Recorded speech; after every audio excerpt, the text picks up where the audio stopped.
आज हम लोग पढ़ेंगे देखो, इस पूरे लेक्चर में जो कुछ भी मैं बताऊं उसको मन करे तो थोड़ा नोट डाउन करते रहना। प्लस बाकी की चीजें तो मैं डिटेल में बताऊंगा ही। पहली चीज, आज हम लोग पढ़ने जा रहे हैं द सेक्सुअल। अरे लिखो लिखो पहले, नाम लिखो कि हम पूरा टॉपिक क्या पढ़ेंगे, मतलब कौन सा लॉ पढ़ेंगे। तो the sexual harassment of women, the sexual harassment of women at workplace, at workplace, at workplace। फिर ब्रैकेट में करके बेटा लिखो, ब्रैकेट में करके लिखना है आपको, prevention, prohibition and redressal. Prevention,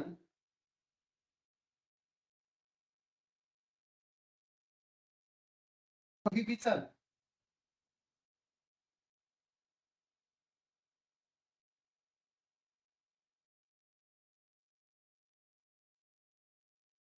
sexual, the sexual harassment of women at work place.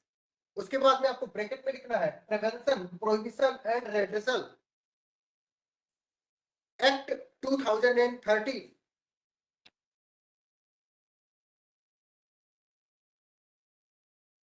ठीक है।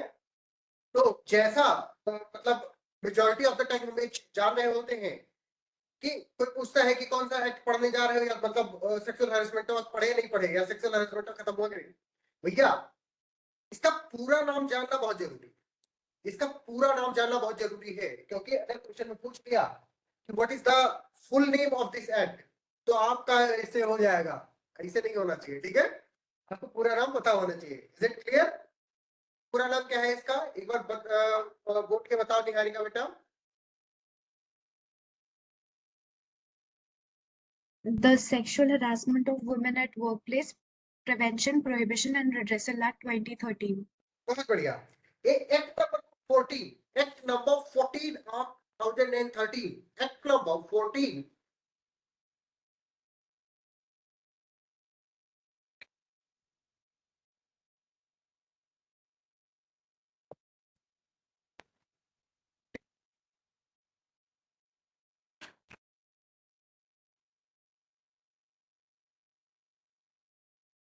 भैया, प्रेसिडेंट की एसेंट इसको बेटा कब मिली, या इनेक्ट कब हुआ? ये हुआ है 22 अप्रैल 2023, सॉरी 2013।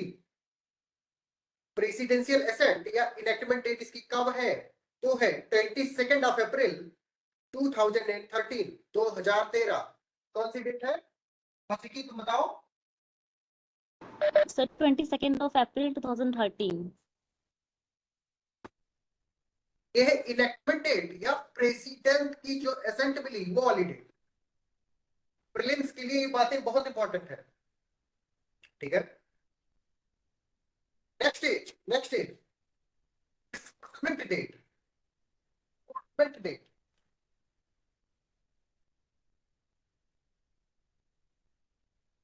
डेट का मतलब होता है जिस दिन से वाला कानून लागू हुआ। इलेक्टमेंट डेट का मतलब होता है जिस दिन प्रेसिडेंट ने अपना ठप्पा मारा, उसने अपने ठप्पा लगा दिया कि हाँ आज से ये कानून बन के तैयार हो चुका। जैसे वक्फ अमेंडमेंट एक्ट, सॉरी बिल जो अभी था लोकसभा और राज्यसभा से पास हुआ, उसको अभी कल प्रेसिडेंट ने असेंट दी है। जिस दिन प्रेसिडेंट ने असेंट दे दी वो उस दिन वो इनेक्ट हो गया, इनेक्ट हो गया, बन गया। तो ये बन गया, इस दिन बन के तैयार हो गया। लेकिन इसको इन्फोर्स में कब लाया जाएगा? तो जिस दिन गवर्नमेंट गेजेटेड नोटिफिकेशन में बताएगी कि इस दिन से इसका क्या होगा, इन्फोर्समेंट होगा। तो इन्फोर्समेंट डेट का क्या बताएंगे? 9 December 2013, 9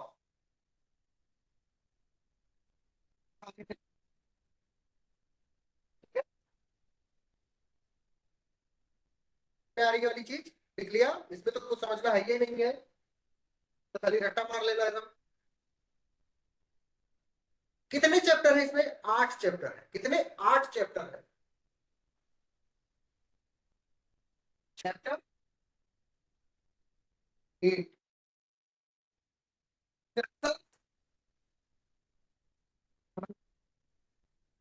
chapter 8 section 30।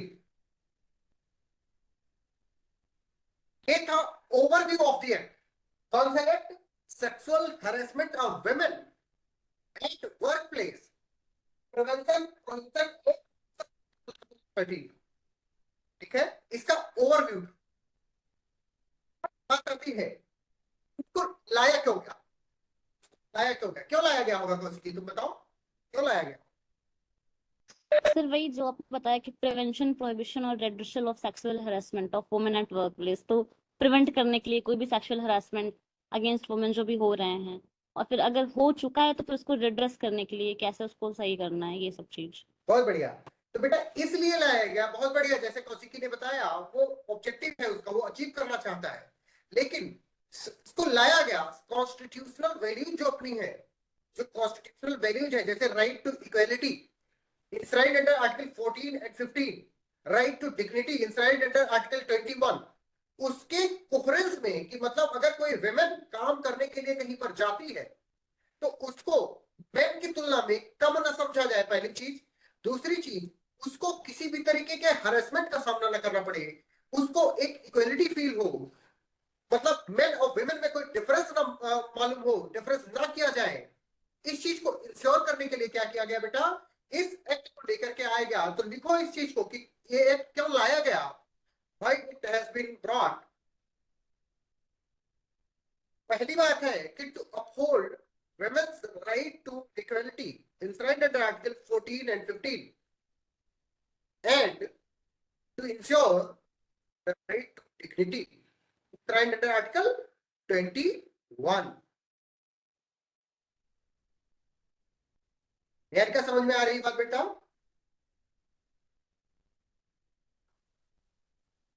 Yes, sir.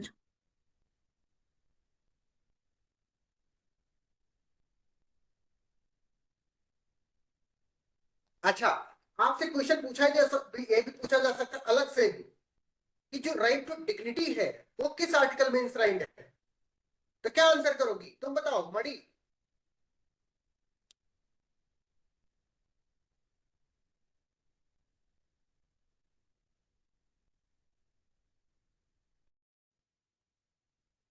ठीक है कोई बात नहीं, right dignity right to equality को इंश्राइन करने के लिए, और ये जो इंटरनेशनल कन्वेंशन होते हैं, ट्रीटीज होती हैं, के साथ भी अलाइन करने के लिए बनाया गया। तो कौन सा मेन ऐसा एक्ट था या कन्वेंशन था जिसके अलाइनमेंट में इसको बनाया गया? तो वो था सीडॉ। सीडॉ पहली पहले वाली लाइन लिखो। क्या बड़ी छोटी नहीं आवाज आ रही तुम्हारी?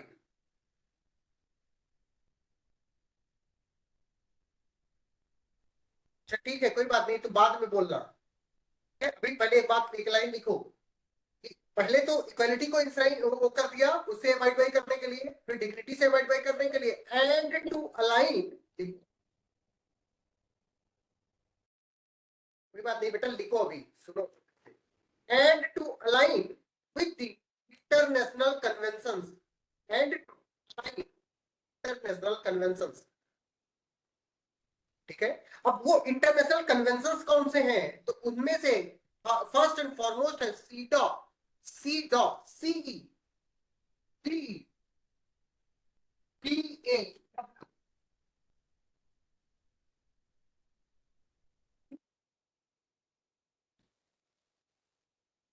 का फुल फॉर्म क्या होता है कौशिकी? बेटा सर नहीं पता मुझे। मैं नहीं पता, कोई बात नहीं। कन्वेंशन ऑन, ठीक है, convention, convention on the elimination of, convention, convention. Sir आपकी आवाज बहुत ब्रेक होके आ रही है। ब्रेक होकर आ यस रही है, सर, एक सेकंड में yes sir, network. Yes sir, मुझे लगा। मैं पीछे मुड़ता हूं तब ब्रेक हो रही है कि मतलब सामने से बोलते टाइम भी ब्रेक हो रही है? सर अभी तो नहीं हो रही, बट इससे पहले हो रही थी आप जब बोल रहे थे। हमें लगता है कि पीछे मुड़ता हूं तो ये थोड़ा माइक काम करना बंद कर देता है क्या? ये भी चाहता है कि सामने देख देख करके बोलूं। कोई बात नहीं, कोई बात नहीं, अभी आ रहा है ना? जी सर, अभी हाँ जी अभी आ रहा है। तो ये इसका फुल फॉर्म है बेटा, सी से कन्वेंशन ऑन दी इलिमिनेशन, ई से इलिमिनेशन,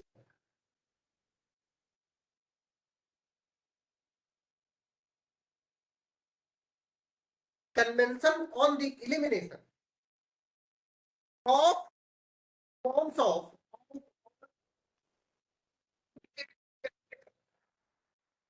सर आवाज नहीं आ रही है आपकी।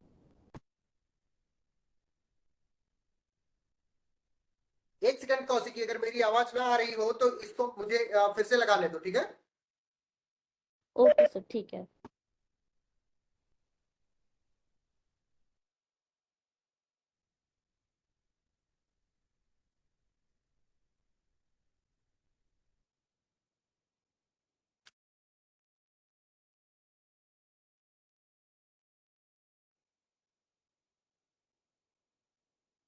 Am I audible now? Yes sir. तो कैसा, यस सर वाला नॉर्मल आ रहा है कि बढ़िया आ रहा है?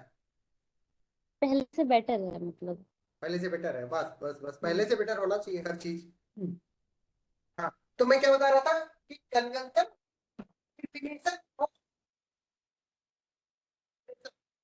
देखते बेटा, डिस्क्रिमिनेशन बहुत इंपॉर्टेंट है।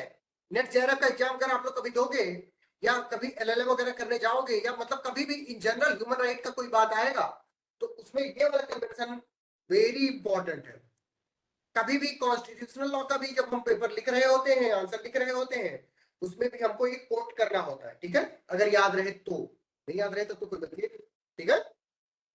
तो क्या हो गया, convention of elimination of all forms of discrimination against women, against women, A से अगेंस्ट, डब्ल्यू से वुमेन।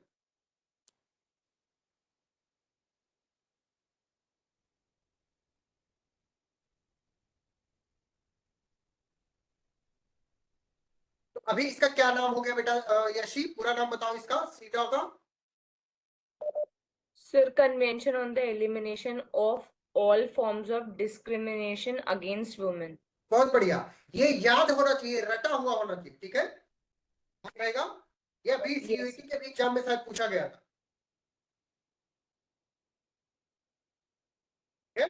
बहुत इंपॉर्टेंट है, बहुत पूछा जाता है।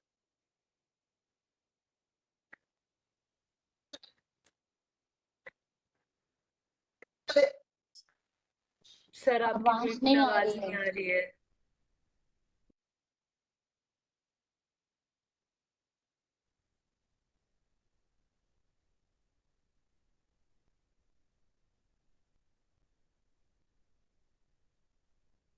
भी आ रही है?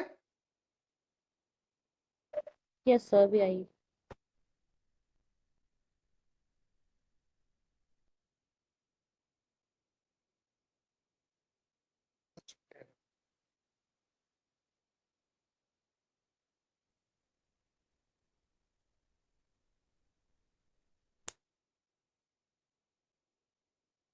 क्या रही है ना कौशिकी, बताओ? यस सर, आ रही है। तो ये जो बेटा, क्या मैं क्या बता रहा था, मेरा आवाज की लास्ट वाला ही सुना हो तो? ये फुल फॉर्म का। हाँ, तो फॉर ये एग्जाम्पल। इसकी, ये जो अपना ये sexual harassment of women at work place prevention prohibition radical act 2013 है बेटा, ये इस वाले कन्वेंशन की कोहेरेंस में लाएगा। किसकी कोहेरेंस में लाएगा? अब कोई कन्वेंशन जो इंटरनेशनल कन्वेंशन होता है उसको मतलब पास करने के लिए पार्लियामेंट को किस आर्टिकल के अंतर्गत जाना होता है? कौशिकी बताओ, किस आर्टिकल के अंतर्गत जाएगा पार्लियामेंट कॉन्स्टिट्यूशन के? सर याद नहीं आ रहा है मुझे। यार कौशिकी, तुम कितने दिन से पढ़ाई नहीं करी हो? Yes sir. क्या? तुम बताओ निहारिका, यशी, बेटा आर्टिकल 253 आता है कौशिकी, यस सर। ये बताया गया है कि कोई भी जो इंटरनेशनल कन्वेंशन है या कुछ भी है, ट्रीटी है, जो भी है, रेटिफिकेशन जो करके आते हैं ना मोदी जी और द्रौपदी मुर्मू जी जाकर के करती हैं, उसको इंप्लीमेंट करने के लिए अगर कोई लॉ बनाया जाएगा तो 253 आर्टिकल के अंतर्गत बनाया जाएगा। और इवन इवन दो अगर पार्लियामेंट स्टेट के जो सब्जेक्ट होते हैं, जो स्टेट लिस्ट होती है, उसमें भी इंक्रोच कर दे तब भी कोई फर्क नहीं पड़ेगा। ये बात याद रहेगी। अब यस सर नो यस बात सर। आई। अब बात आई कि ये जो सीडा है बेटा, ये यूनाइटेड नेशन जनरल असेंबली के द्वारा किस सन में, किस ईयर में अडॉप्ट किया गया, तो लिखो इसको। It's adopted in 1979। It's adopted by the United nation general assembly in 1979। ठीक है, यश भी आवाज आ रही है बेटा?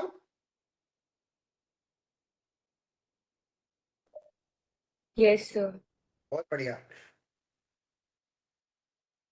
Adopted by United Nations General Assembly in 1979 and ratified by India। भैया सिर्फ यूनाइटेड नेशन जनरल असेंबली के अडॉप्ट कर लेने से कोई फर्क और को पड़ता होता है नहीं। ठीक है, हमको अपने पार्लियामेंट के द्वारा, क्योंकि हम एक सॉवरेन स्टेट है, और सॉवरेन स्टेट ये होता है जिसके ऊपर ना कोई इंटरनल पावर होती है ना कोई एक्सटर्नल पावर होती है। तो ये जो यूनाइटेड नेशन बना हुआ है, इसकी दादागिरी हमारे ऊपर नहीं चलेगी। की दादागिरी चलवाने के लिए हमको अपने पार्लियामेंट से उसको अप्रूव करना होगा। तो India ratified this CEDAW in the year 1993। India ratified it in 1993। ठीक है,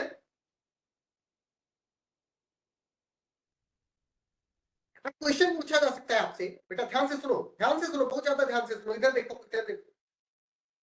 क्वेश्चन पूछा जा सकता है, what is the goal of this act? This act in the sense कि sexual harassment of women at work place prevention prohibition and redressal act का goal क्या है?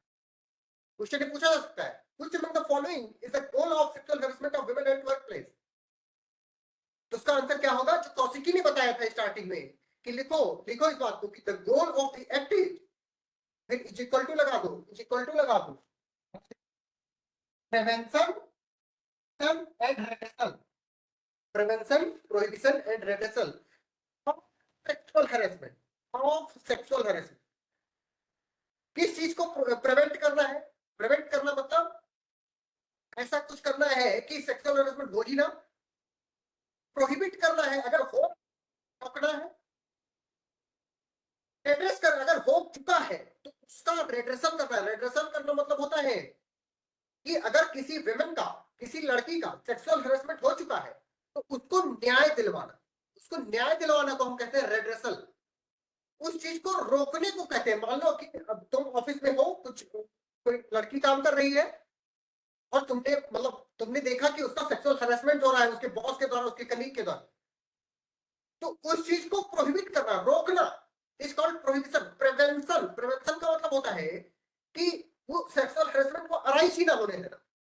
मतलब इतना कॉर्डियल माहौल बना करके रखना पूरे ऑफिस में, पूरे एम्प्लॉयमेंट की जगह पर या जहां कहीं पर भी, कि कभी भी सेक्सुअल हरेसमेंट हो ही ना। तो 3 तरीके का इसका ऑब्जेक्टिव है या गोल है। क्वेश्चन पूछा जाएगा गोल या ऑब्जेक्टिव के रूप में, तो आप क्या आंसर करोगे बेटा? 3 है, prevention, prohibition and redressal. Of किस चीज का ये सब करेगा? प्रिवेंशन, प्रोहिबिशन, रेड्रेसल किस चीज का करेगा?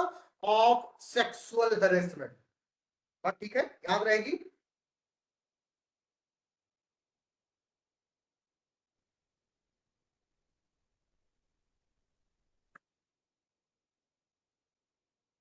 तो ये था बेटा इसका ओवरव्यू। इसकी इसकी शुरुआत कहां से हुई, क्या अचीव करना चाहता है, गोल क्या है, ऑब्जेक्टिव क्या है। Now we will move towards the definition clause. जो इसके डिफिनीशन है, सबसे पहले आपको मैं ये बताऊं कि जितनी भी इसकी डिफिनीशंस हैं, they are inculcated under section 2 of the sexual harassment of women at workplace prevention prohibition redressal act 2013। ठीक है, तो सेक्शन 2 में लिखा बताया गया। ठीक है, सेक्शन 2 की पहली डिफिनीशन है अग्रीव्ड वुमेन की।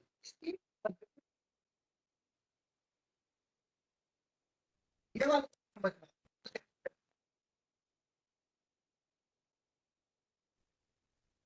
Am I audible?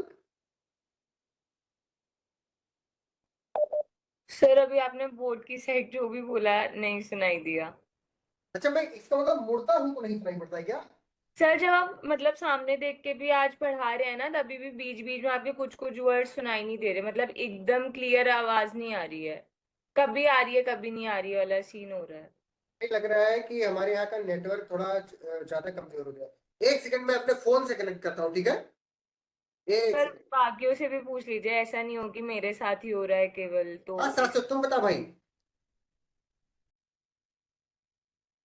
सही है सर, मतलब जो यसी ने बोला वही है। क्या कह रहे कट हो? रही है, आपकी आवाज कट रही है बीच बीच में। अच्छा, कट रही है तो एक सेकंड में अपने फोन से कनेक्ट कर रहा हूँ, ठीक है? I am sorry for the inconvenience.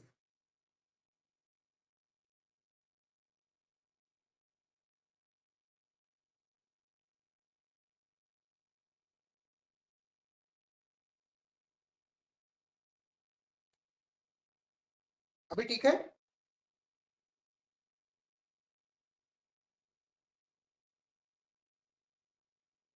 बताओ मणि, तुम्हें तो नहीं पड़ रहा है मेरी आवाज? अभी तो आ रही है। अभी आ रही बढ़िया से? हाँ भी आप थोड़ा सा पढ़ाएंगे ना तो पता लग जाएगा। मतलब अभी, मतलब फॉर द टाइमिंग के लिए कैसा वैसे लग-? बिल्कुल क्लियर आ रही है, वैसे अभी बिल्कुल क्लियर आ रही है। फिर बढ़िया, फिर बढ़िया। तो मैं क्या बताना शुरू किया था आपको? मैं डिफिनीशन क्लॉज बताना शुरू किया था। डिफिनीशन क्लॉज बेटा कहां पे दिया हुआ है? सेक्शन 2 में दिया हुआ है। सेक्शन 2 की पहली डिफिनीशन है अग्रीव्ड वेमेन की। किसकी? अग्रीव्ड वेमेन की। तो वो सेक्शन 2 ए में, सेक्शन 2 ए।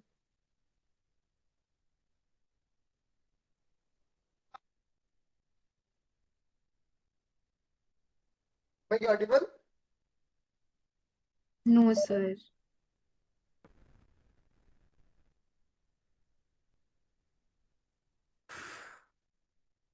Very frustrating. इसके साथ तो किया भी नहीं जा सकता जी।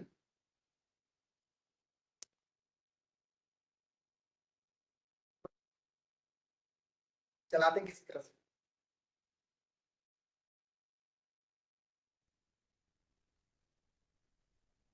एक सेकंड, कहीं ऐसा तो नहीं कि ये इसमें कनेक्टेड ही नहीं है?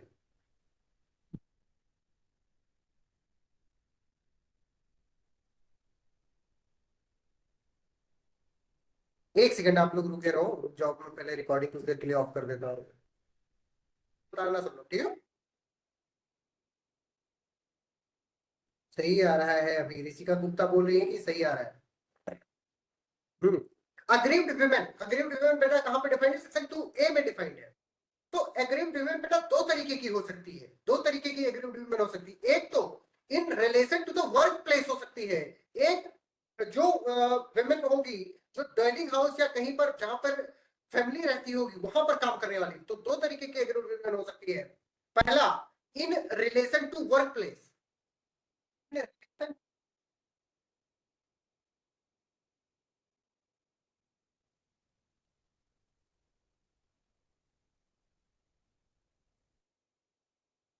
और दूसरा दूसरा in relation to dwelling place or house।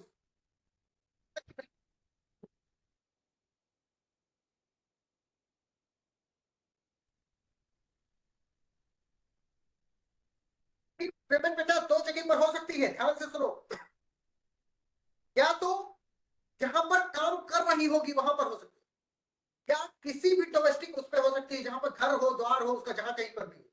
ध्यान से सुनना। रिलेशन टू वर्क प्लेस में क्या होगा बेटा?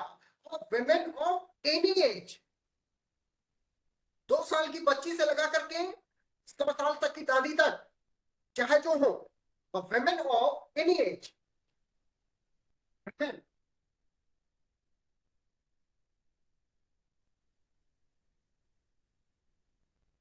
बहुत इंपॉर्टेंट बात है।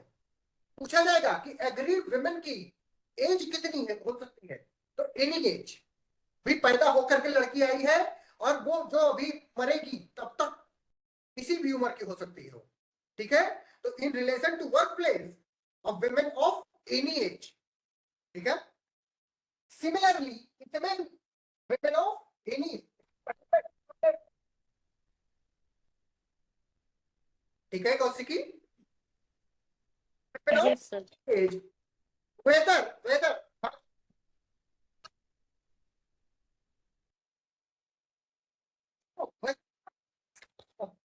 हो चाहे वो एम्प्लॉयड हो चाहे नॉट एम्प्लॉयड हो।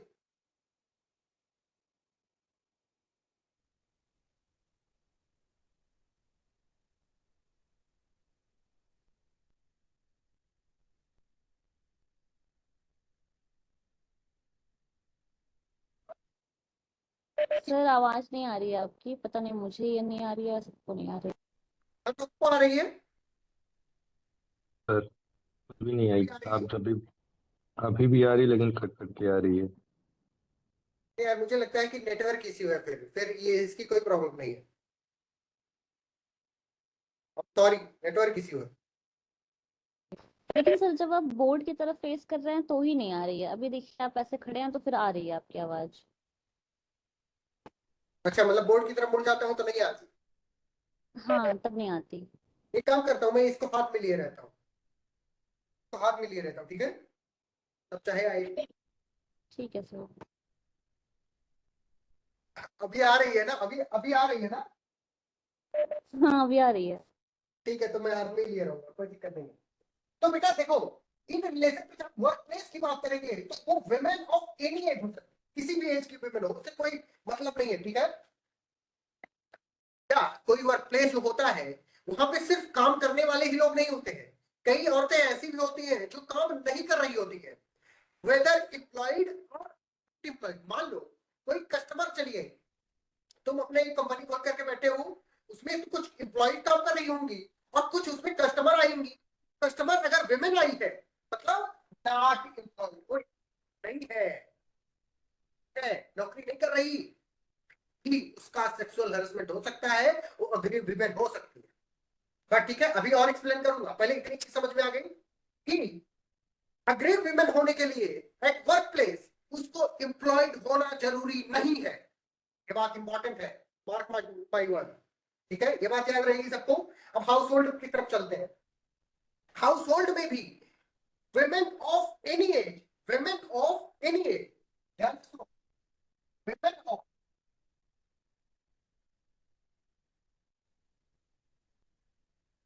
किसी भी एज की हो, इसमें भी मतलब कि इससे क्या समझ में आया बेटा? एग्री विमेन के एज के, उससे क्या समझ में आएगा कि उसके एज की कोई मतलब परवाह नहीं है, वो छोटी बच्ची है कि बूढ़ी दादी है, इससे कोई फर्क नहीं पड़ता, बस वो लेडी है, इससे फर्क पड़ता है। बट ठीक है, ठीक है।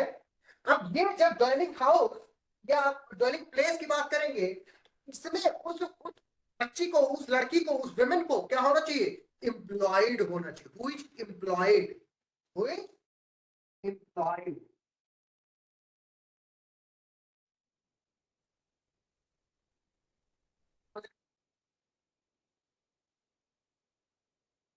देखो, जैसे जो लोग शहर वगैरह के होंगे, उनके घर में वो बर्तन धोने वाली आती है, आती नहीं है तो किसी की मतलब हो सकता है ना आती हो आपके घर में, लेकिन बहुत सारे लोगों के घर में आती है, तो उसकी बात हो रही है। कोई झाड़ू लगाने वाली आती है, उसकी बात हो रही है। कोई किसी के घर में खाना बनाने वाली आती है, उसकी बात हो रही है। समझ रहे हो? कपड़ा धोने वाली आती है, उसकी बात हो रही है। वो एम्प्लॉयड होनी चाहिए किसी काम कर, इसमें आज एम्प्लॉयड वाला ग्रुप नहीं है। डोमेस्टिक वाले में एम्प्लॉयड होना जरूरी है, लेकिन वर्क प्लेस वाले में एम्प्लॉयड भी हो सकती है, नॉट एम्प्लॉयड भी हो सकती है। हाँ, ठीक है।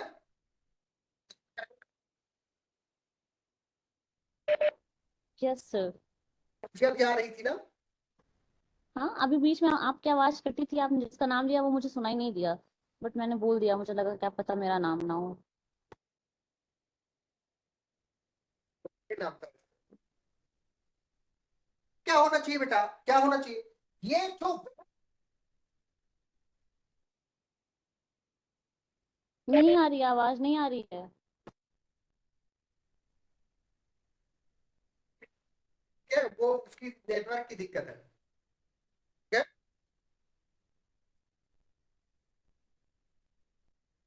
आ रही है, आवाज आ रही है? हाँ अभी अभी आई, अभी आई। तो टंकी है, इसी चक्कर, आवाज के चक्कर में पूरा फ्लो बिगड़ जा रहा है बार बार। कोई बात नहीं।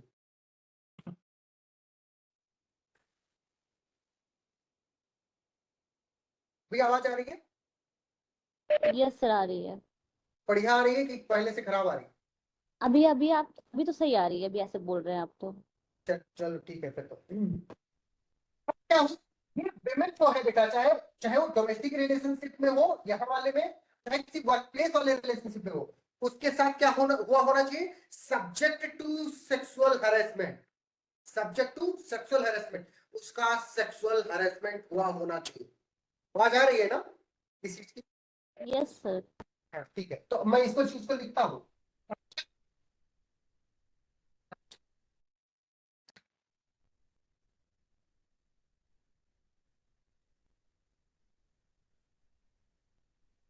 सेक्सुअल हैरेसमेंट तो किया किसने हो, by the respondent. Respondent is defined under section 2M of the Sexual Harassment of Women at Workplace Prevention, Prohibition and Redressal Act 2013।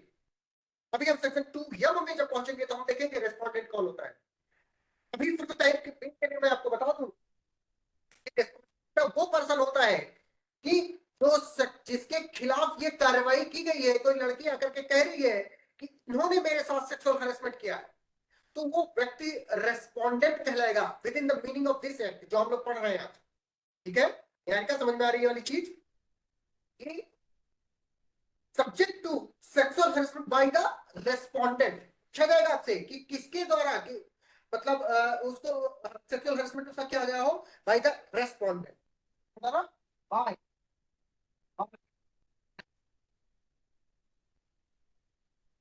तो मैं यही यहीं पे डिफाइन कर देता हूं ताकि आगे पता नहीं फ्लो में भूल जाऊं।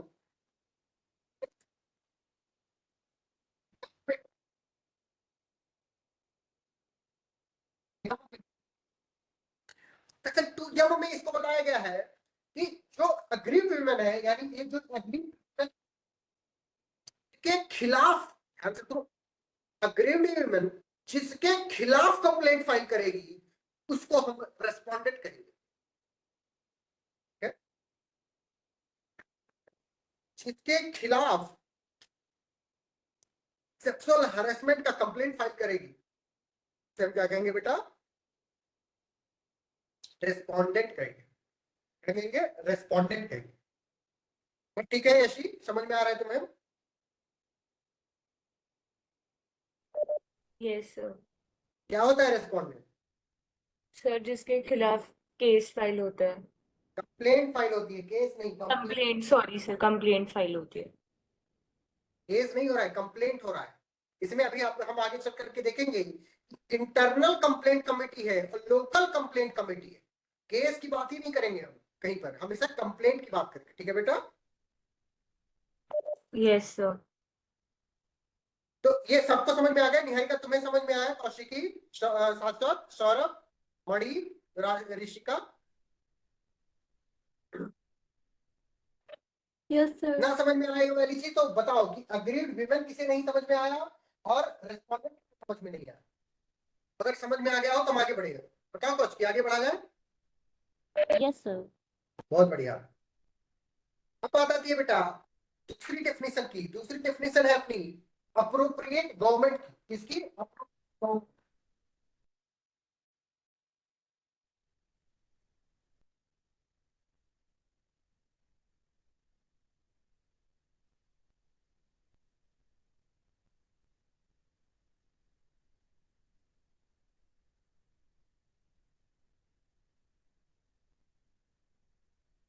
दूसरी डेफिनेशन सेक्शन 2B में डिफाइंड है।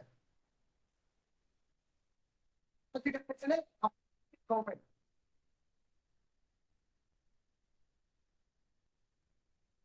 चीज आपको मैं बता दूं कि इस एक्ट की जो डेफिनेशन है वो याद करना बहुत आसान है। पता क्यों इतना आसान है?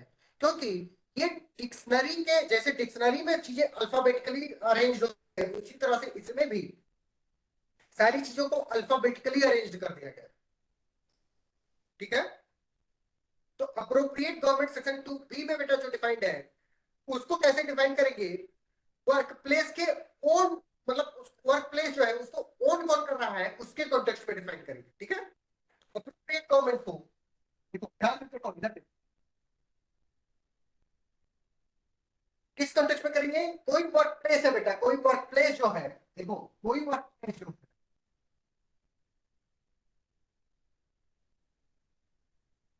को कौन कर रहा है कंट्रोल कौन कर रहा है?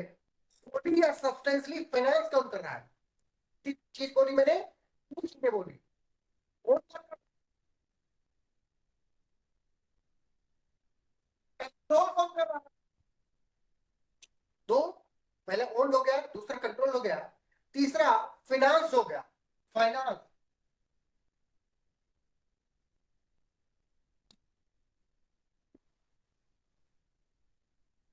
इसका हम ही दे रहे हैं, हम सरकार है, हम दे रहे हैं पैसा। क्या सब्सटेंशियली, मतलब मतलब कि 100 रुपए देना था, हमने 80 रुपए दे दिया। लेकिन सब्सटेंशियली 100 रुपए देना था, हमने 100 का 100 दिया।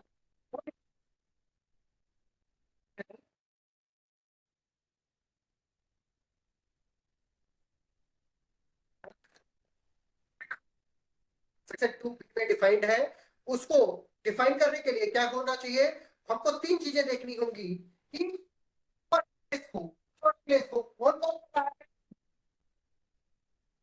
मैनेज करो कम करेंगे, तो होली फिनांस कौन कर रहा है? ठीक है, अब देखो,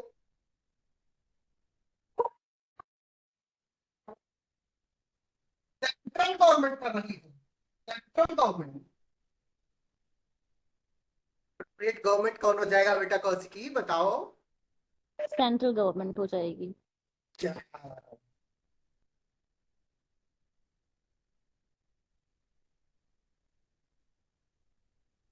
और अगर स्टेट गवर्नमेंट कर रही है तो स्टेट गवर्नमेंट हो जाएगी, एप्रोप्रिएट गवर्नमेंट।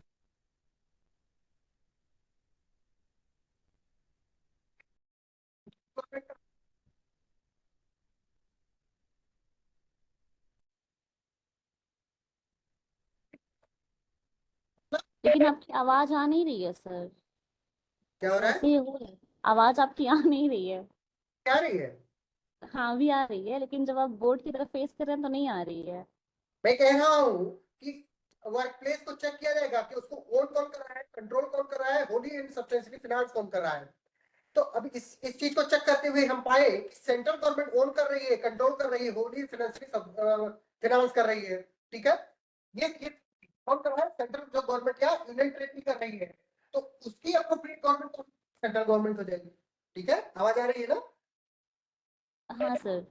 और ये काम स्टेट गवर्नमेंट कर रही है, तो अप्रोप्रिएट गवर्नमेंट कौन हो जाएगा? स्टेट गवर्नमेंट हो जाएगी। ठीक है, ठीक है सर। ध्यान से एक चीज और, एक चीज और, एक चीज और, वो ये कोई भी चीज की नहीं है तो स्टेट गवर्नमेंट की हो जाएगी, तो उसका अप्रोप्रिएट गवर्नमेंट कौन हो जाएगा? स्टेट गवर्नमेंट हो जाएगा। फिर से सर बोलता इसको हूँ, रिपीट, हाँ। फिर से बोलता हूँ, ध्यान से सुनो। अगर owned, controlled, financed by central government या यूनियन टेरिटरी गवर्नमेंट है, तो उसके लिए अप्रोप्रिएट गवर्नमेंट बेटा कौन होगा? सेंट्रल गवर्नमेंट होगा। इतनी याद बात क्लियर है? Yes sir. दूसरी चीज, अगर ओन्ड, कंट्रोल्ड या फिनांस्ड इसके द्वारा है, स्टेट गवर्नमेंट के द्वारा है, तो अप्रोप्रिएट गवर्नमेंट कौन?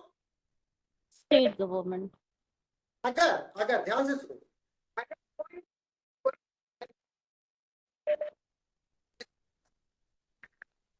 नहीं आवाज आ रही है। ओहो, आवाज नहीं आ मतलब रही है? थर्ड पॉइंट आप जब बताना स्टार्ट किए तो आवाज नहीं आई। अभी आ रही स्टेट है ना? गवर्नमेंट, हाँ अभी आ रही है। बोर्ड की तरफ सर आप बहुत मत ही कट कट देखिए। के आ रही है आवाज। हाँ।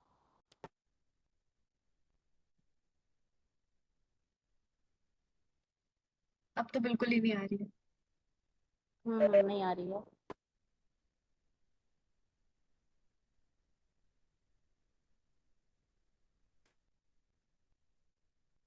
सॉरी।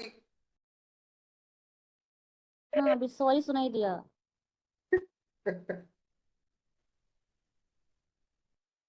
नेटवर्क भी तो एकदम बड़ा पड़ा हुआ है।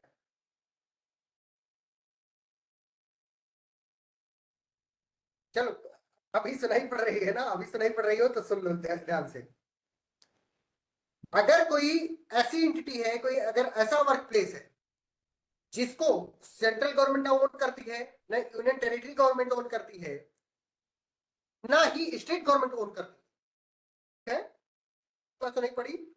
हाँ सर। और वो किसी स्टेट के टेरिटरी में पाई जाती है, और वो किसी स्टेट की टेरिटरी में पाई जाती है, तो उस एंटिटी, उस वर्क प्लेस के लिए जो अप्रोप्रिएट गवर्नमेंट होगी वो स्टेट गवर्नमेंट होगी। बात सुनाई पड़ गया? Yes sir. दिखाई तो पड़ता है ना, मैं लिख दूंगा वो तो। हाँ सर, दिख तो रहा है, वो तो सब क्लियर है। नहीं, सुनाई ही काहे नहीं पड़ रहा है जी? आप ऐसे बड़े सुनाई भी पड़ रहा है सर, जैसे नॉर्मली आप ऐसे हैं, अगर आप माइक लेके इधर उधर चलते हैं तो फिर वो सुनाई नहीं देता। मतलब हाथ में पकड़े रहने का कोई मतलब नहीं, हाथ दर्द कर गया?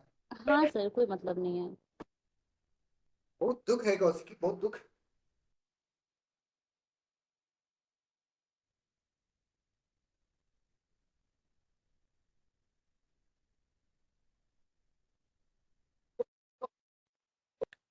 निहारिका बताओ। सर समझ में तो आ गया। फिर दिक्कत क्या है? सर आवाज नहीं आ रही थी, मुझे लगा कि आपने मुझे बुलाया। क्या क्या? सर आवाज नहीं आ रही थी तो मुझे लगा कि आपने मुझे बुलाया, तो इसलिए हाँ मैंने हाँ, तो अभी रिस्पॉन्ड। मैंने तुम्हें ही बुलाया था, पूछा था कि मतलब तुम्हें समझ में आया?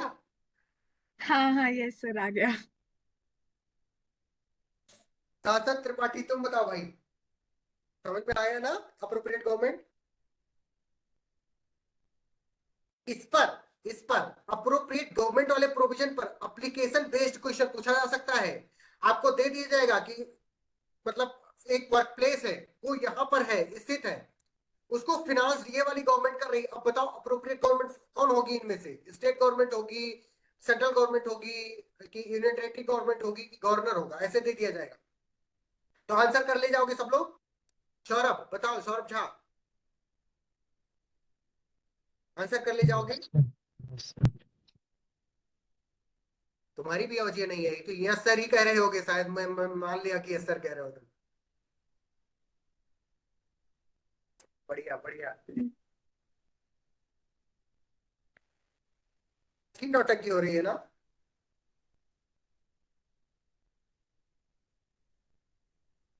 क्या रहा है कि मैं अभी ना पढ़ाऊं? फिर मैं आज पढ़ा के तो दम लूंगा। तो बेटा ये हो गया अप्रोप्रिएट गवर्नमेंट। अब बात आती है कि डोमेस्टिक वर्कर कौन होता है। सेक्शन 2C में डिफाइंड है domestic worker. Sorry, section 2C कह रहा हूं, सेक्शन 2E में डिफाइंड है डोमेस्टिक वर्कर। किसमें डिफाइंड है जाकर के कोई देखो, वर्ड डोमेस्टिक वर्कर किस उसमें डिफाइंड है? 2E sir. किसमें? 2E। टू ई ई। हाँ 2E में डिफाइंड है, एग्जैक्टली वही मैं कहा, मुझे लगा।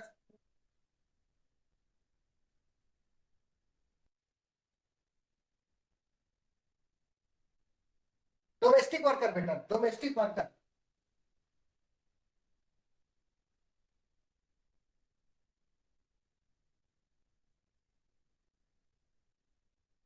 इस चीज को समझना बहुत ज्यादा जरूरी है, क्योंकि सबसे ज्यादा कंफ्यूजन इसी में आता है। क्योंकि एक्ट का जो नाम है बेटा वो है sexual harassment of women at work place.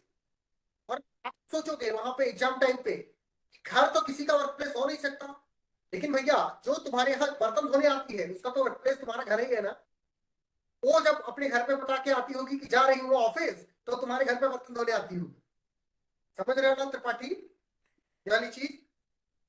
तो जो ये डोमेस्टिक वर्कर वाली बात है, तो इसमें देखो ध्यान से सुनो। Women, women,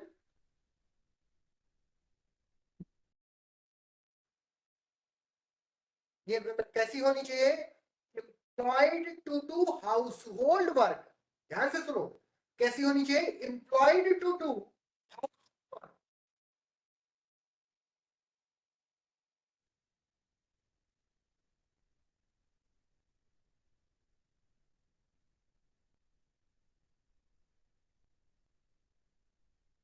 house hold work. क्या होता है बताओ निकल, क्या होता है?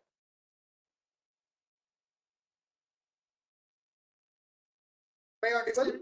Yes sir. सर जो डेली चोर्स होते हैं जैसे कि कुकिंग और क्लीनिंग यूटेंसिल्स, क्लोथ्स, डस्टिंग।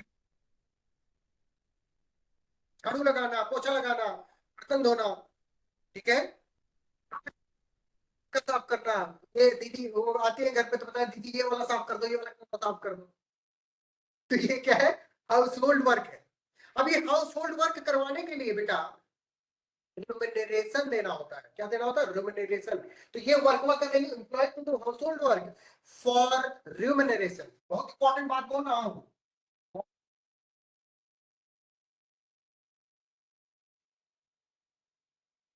मतलब ध्यान से सुनो, और रिम्यूनरेशन का मतलब ये कमाओ अगर तुम्हारे लिए वो करेंगी तो पैसा पाएंगी।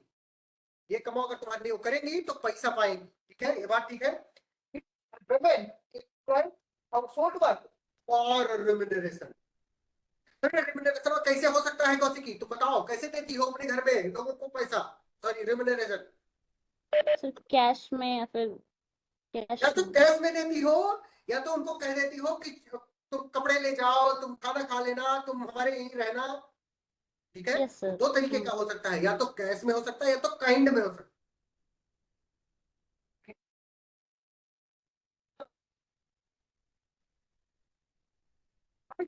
कैश का मतलब जाकर से पैसा रोकड़ा गिन दो, लेकिन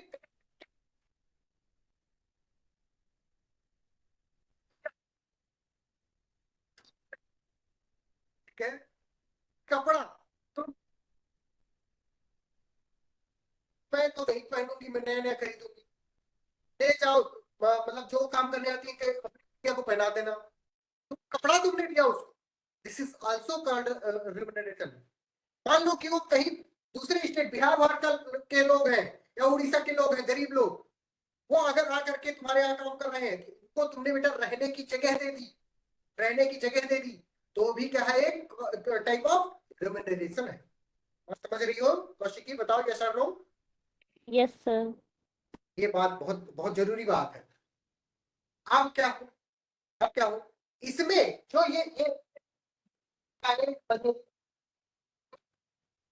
ये कैसा हो सकता है, इसमें इंक्लूड करता है, ध्यान से सुनो,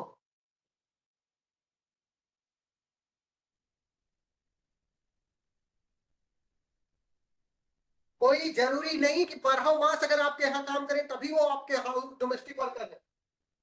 मान लो अगर आपने एक दिन के लिए उनको काम करवाया है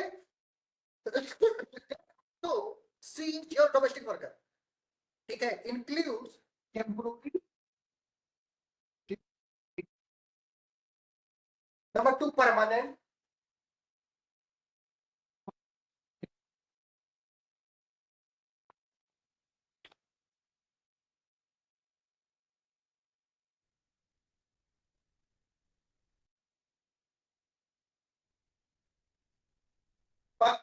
permanent, full time, part time. लेकिन लेकिन लेकिन ध्यान से सुनो, तुमने अगर अपने फैमिली मेंबर वाइज काम करवा लिया तो फिर उसको नहीं गिना जाएगा डोमेस्टिक वर्कर में, उसको नहीं गिना जाएगा डोमेस्टिक वर्कर में, माइंड माय वर्ड, उसको नहीं गिना जाएगा डोमेस्टिक वर्कर में। इसमें क्या कहा गया, क्या यहां तक वाले तो डोमेस्टिक वर्कर होंगे, लेकिन इट डज नॉट इंक्लूड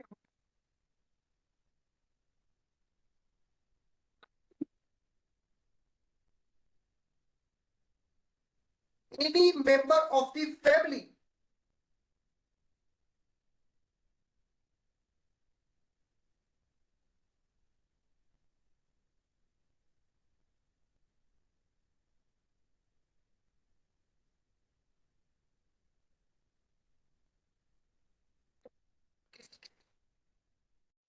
किसी को समझ में नहीं आया हो तो बताओ, डोमेस्टिक वर्कर क्या होता है, किस किस को नहीं समझ में आया? चांदनी बताओ बेटा, तुम्हें समझ में आया कि नहीं आया?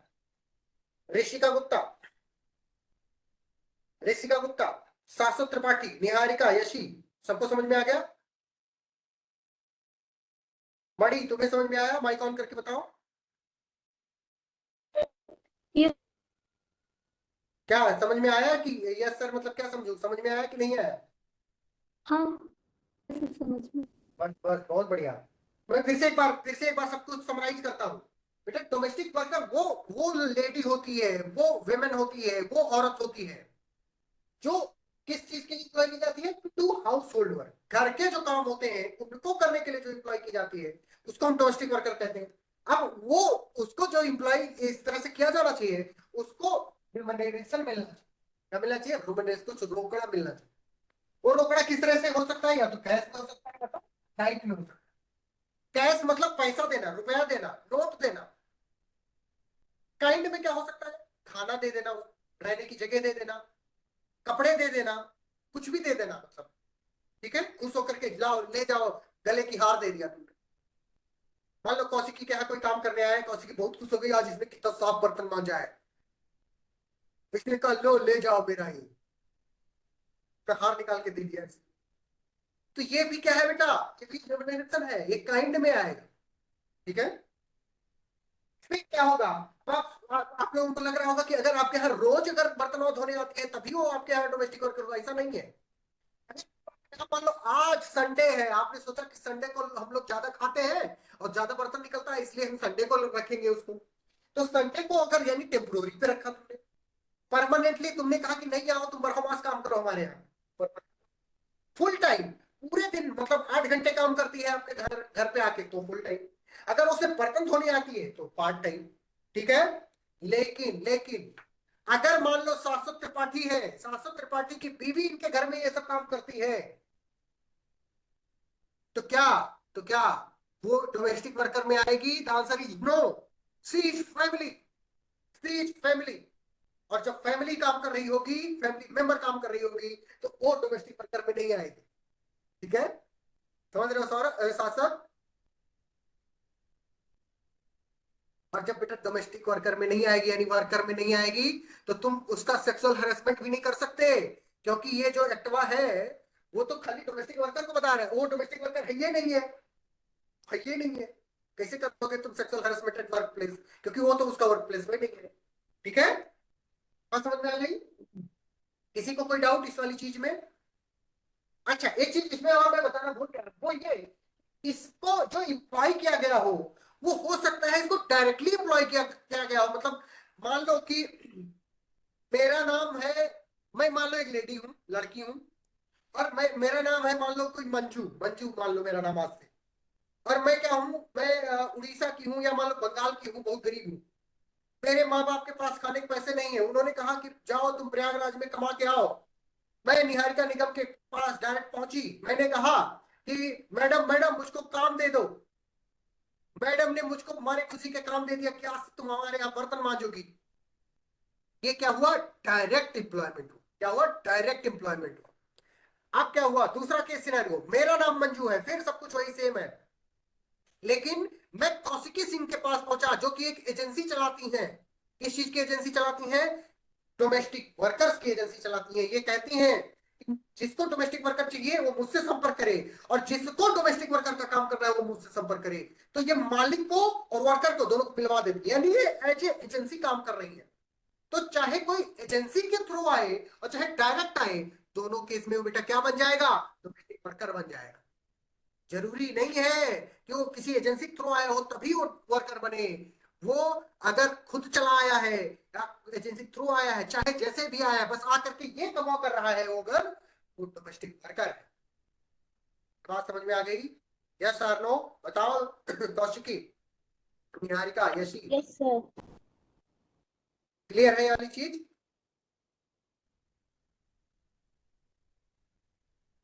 किसी को कोई डाउट हो तो पूछो।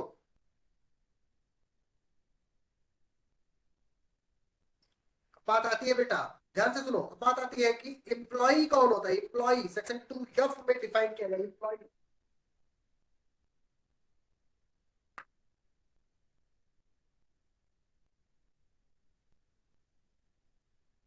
सेक्शन 2F,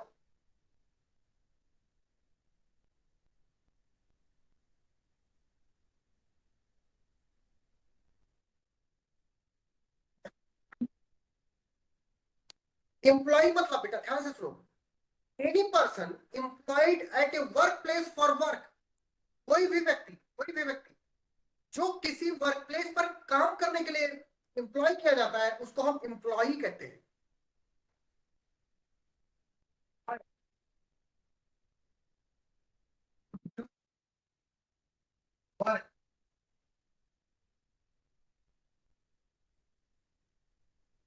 कोई भी व्यक्ति जिसको किसी वर्क प्लेस पर काम करने के लिए एम्प्लॉय किया जाता है उसे हम एम्प्लॉय कहते हैं। ठीक है, कौन कौन से आते हैं, वो कैसे भी हो सकते हैं, कैसे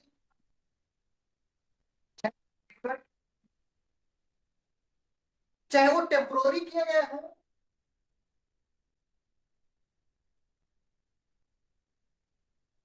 चाहे वो पर किया गया हो।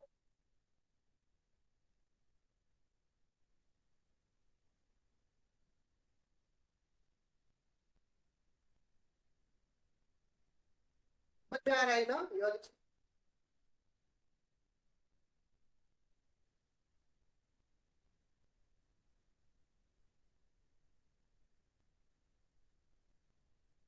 ठीक है, जरूरी नहीं कि रेगुलर होगा तभी उसको एम्प्लॉय करेंगे, रेगुलर भी हो सकते हैं। मैं ऑडिबल निहारिका?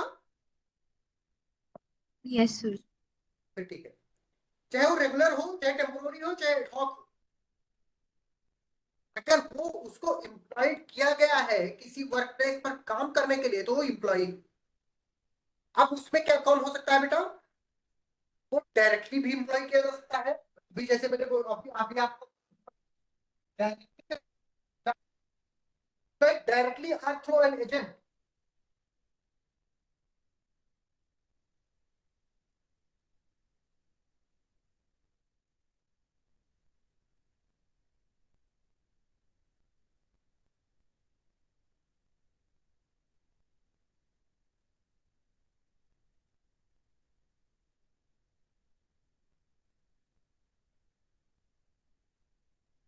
चार लोग होते हैं ना बेटा, वो भी अगर किसी को एम्प्लॉय,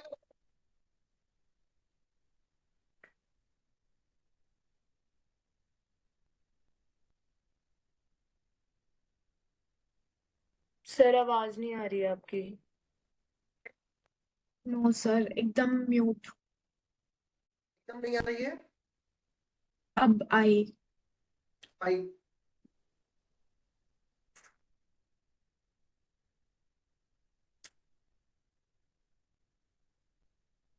बेटा तुमने कहां तक सुना था लास्ट टाइम? सर लास्ट मैंने सुना था डायरेक्ट एम्प्लॉयड डायरेक्टली और थ्रू एजेंट वाला सुना था बस।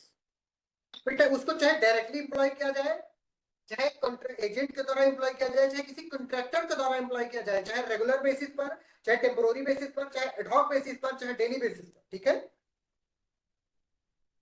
ठीक है। Yes sir. तो इसके लिए जरूरी नहीं है कि जो मेन मालिक है उसकी नॉलेज में हो ही बात, मतलब he may be employed with or without knowledge of the principal employee. Fine.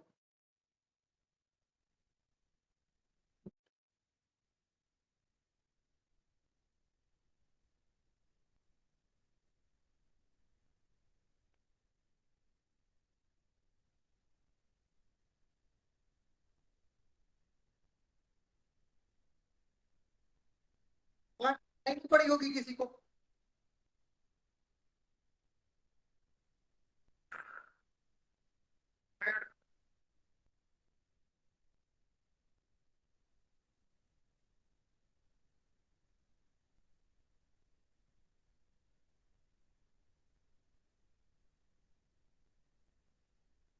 क्या तुमने थम्स डाउन किया हुआ नहीं? अच्छा, थम्स डाउन।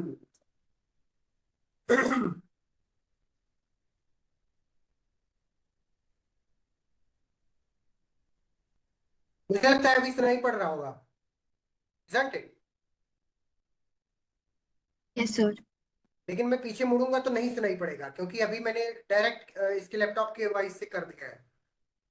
मुझे लगता है कि ये कनेक्ट ही नहीं हो रहा था मेरा ये माइक्रोफोन, कि अभी भी वो सेटिंग वही वाला दिखाई दे रहा। क्यों नहीं?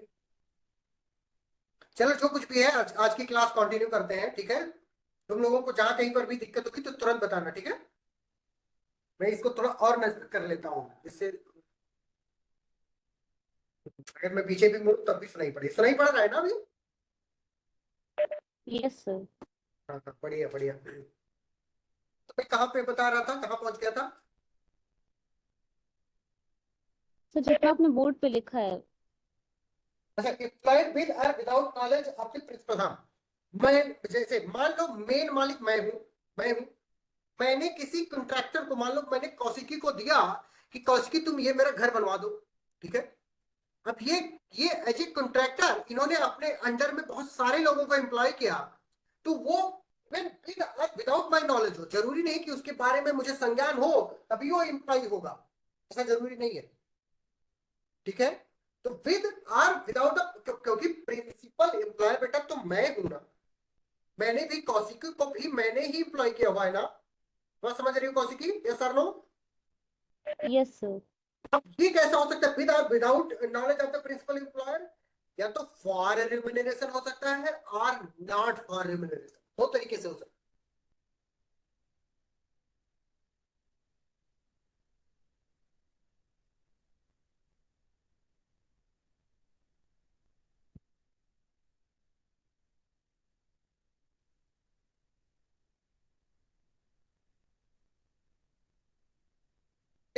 कोई जरूरी नहीं कि पैसे के लिए ही अप्लाई किया गया हो, बिना पैसे के भी हो सकता है।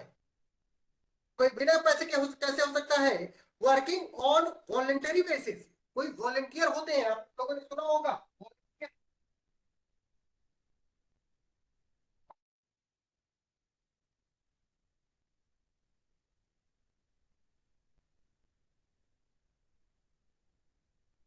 अगर कोई बेटा ध्यान से सुनो, वॉलंटरी बेसिस पर काम कर रहा है, वॉलंटियर जैसे होते हैं, जैसे एक NSS काम करता है, नेशनल सोशल सर्विस ऐसे करके कुछ होता है, आप लोगों ने कॉलेज वगैरह में देखा हो,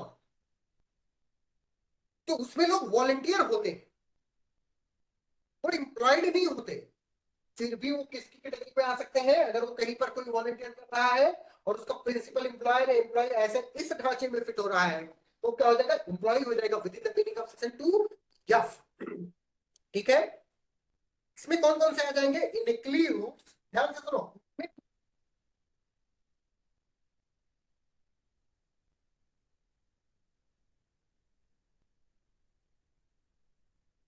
co-worker, includes co-worker, contract worker, professional, trainee, apprentice, कुछ भी नाम दे दो उसको, मैं लिख दूं कि रहने दूं?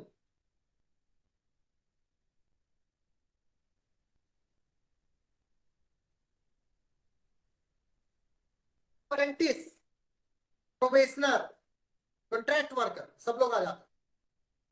बात समझ में आ गई? बताओ निहारिका, समझ में आया तुम्हें? Yes, sir. अगर समझ में आया बेटा तो समझाओ जरा। Sir, पूरी meaning. क्या? Sir, पूरी meaning. हाँ, पूरा पूरा एम्प्लॉय का समझाओ, एम्प्लॉय का। Yes, sir.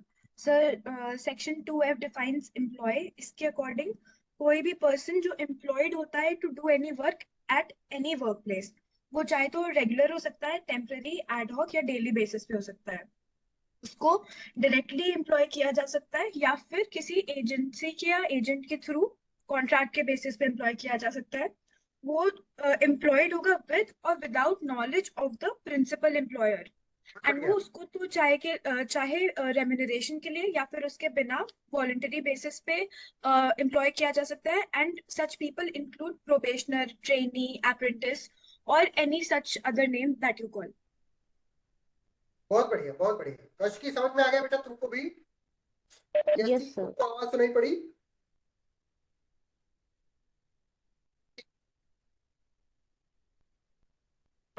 तुमने क्या कहा था कौशिकी? मैं नहीं सुन पाया, तुम्हें समझ नहीं समझ में आया क्या कि आ गया समझ? मैंने कहा कि यस सर, समझ में आ गया मुझे, समझ आ गया मुझे। आवाज नहीं जा रही है क्या? यार यार, मैं सुन लिया तुम। ठीक है सर।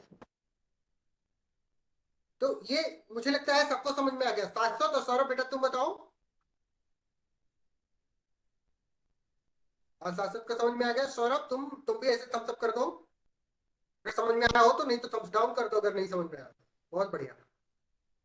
तो क्या था अपना एम्प्लॉय की डिफिनेशन। अब बात आती है एम्प्लॉयर की डिफिनेशन पे। एम्प्लॉयर कौन होता है? Employer is defined under section 2G में। सेक्शन 2G में एम्प्लॉयर डिफाइंड है बेटा। सेक्शन 2G में जैसे मैं बना रहा हूं ना ऐसे बना लेना, बहुत आसान हो जाएगा।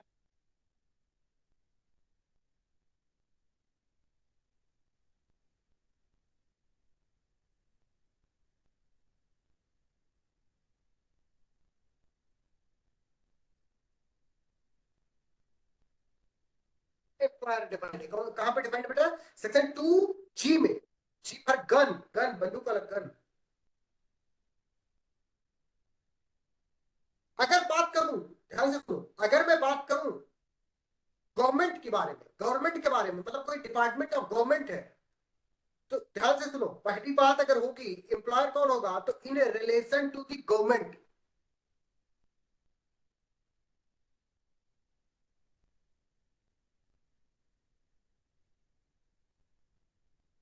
पहला इन रिलेशन टू गवर्नमेंट क्या होगा? Any other work place.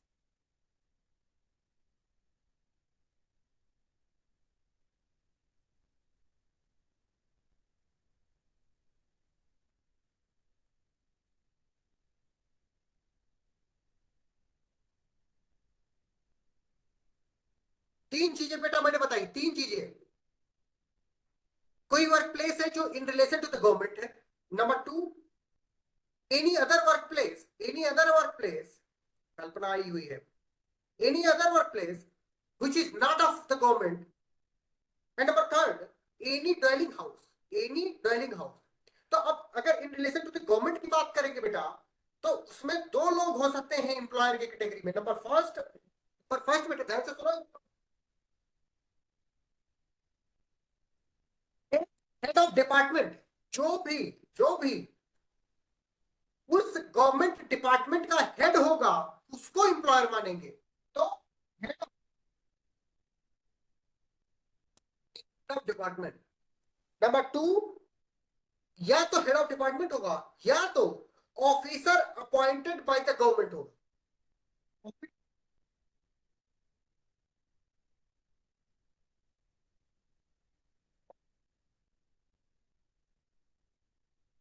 Government के द्वारा कोई ऑफिसर को अपॉइंट किया गया और कहा गया कि he should be responsible for this functioning of the workers, तो वो क्या हो जाएगा बेटा? वो ऑफिसर भी क्या हो जाएगा? एम्प्लॉयर हो जाएगा। ठीक है, दो तरीके के एम्प्लॉयर हो सकते हैं in relation to the government companies, government enterprises, government corporations, जिसको ओन्ड कंट्रोल्ड फिनांस गवर्नमेंट कर रही है। कौन कौन लोग हो सकते हैं वो दो? एक तो हेड ऑफ डिपार्टमेंट हो सकता है, या एक कोई भी ऑफिसर जो कि किसके द्वारा अपॉइंट किया गया हो, अपॉइंटेड बाय द। ठीक है, तो दूसरा जो वर्क प्लेस है बेटा, इसमें क्या होगा? पर्सन रिस्पॉन्सिबल फॉर कोई अदर वर्क प्लेस, मतलब प्राइवेट वर्क प्लेस।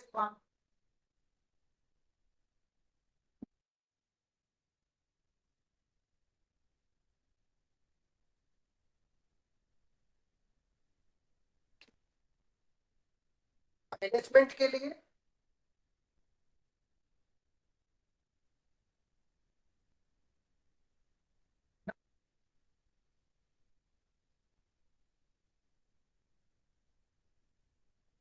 तो कोई अदर वर्क प्लेस जो है, यानी प्राइवेट वर्क प्लेस, क्योंकि हम पहली बार में गवर्नमेंट वर्क प्लेस की बात कर ली, तो हम प्राइवेट वर्क प्लेस की बात करें। ठीक है, तो प्राइवेट वर्क प्लेस में जो पर्सन रिस्पॉन्सिबल होगा for the management, number two supervision, and number third control of the work place, तो वर्क प्लेस को कंट्रोल कर रहा होगा।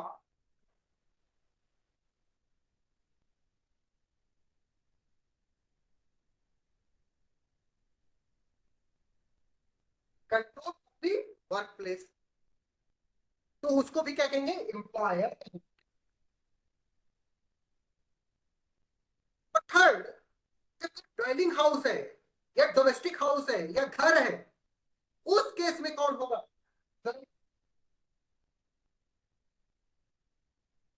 एक तो जिसने एम्प्लॉय किया है,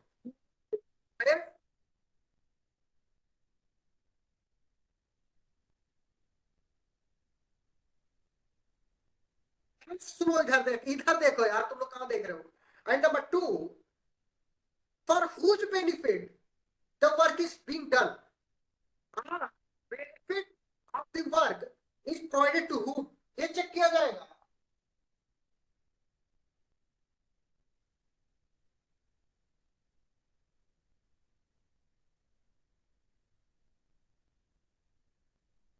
की समझ में आ रही है?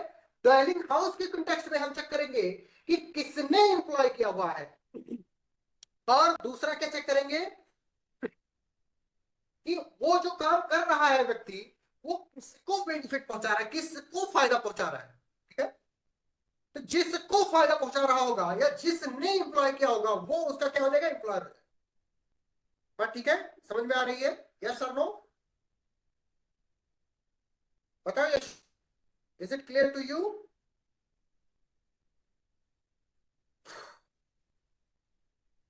यशी बोलो, यस सर। क्लियर है? समझ में आया? आवाज तो नहीं कटी ज्यादा? नहीं सर, अभी नहीं घटी, समझ आया। पक्का? तो समझाओ फिर क्या समझ आया। लिख रही सर हो? Yes sir. लिख रही हो कि समझाओगी अब? नहीं, बस सर लास्ट वाला लिख रही थी। लिख लो फिर समझाओ क्या समझ में आया तुम्हें। रुक जाओ, तुम मत समझाओ, कौशिकी को समझा रहे हो। हाँ कौशिकी तुम समझाओ।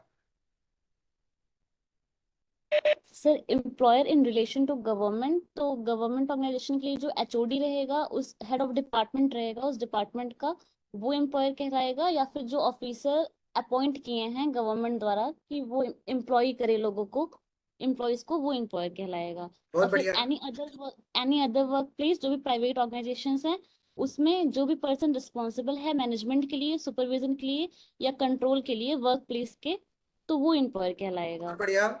और एनी ड्वेलिंग हाउस के केस में जो भी एम्प्लॉय कर रहा है, मतलब वो एम्प्लॉयर है, और जिसके काम से उसको बेनिफिट हो रहा है, मतलब एनी ड्वेलिंग हाउस को, तो वो एम्प्लॉयर कहलाएगा। इसका तुम एग्जांपल बताओ, हाँ। ड्वेलिंग हाउस का, दोनों का अलग अलग। हाँ, वो मुझे समझ नहीं आया, लेकिन वो अरे यार, तो कहा है नहीं तुमने कि नहीं समझ में आया? तुम शर्माती हो कौशिकी क्या? नो सर, शर्माती नहीं हूँ मैं। तब कहे तुम्हें समझ में नहीं आया, फिर भी तुमने कहा नहीं कि समझ में नहीं आया। चलो निहारिका तुम बताओ, तुम्हें समझ में आने वाली चीज ड्वेलिंग हाउस वाला?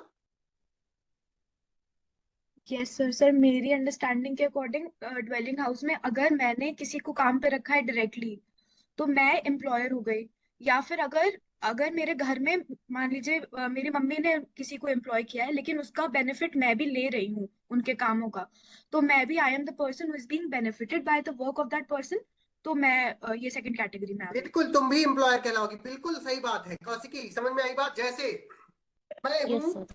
मैं हूँ घर में वो डोमेस्टिक काम ढूंढने वाली आई, मैंने कहा कि चलो कल से तुम काम पे आना, ठीक है?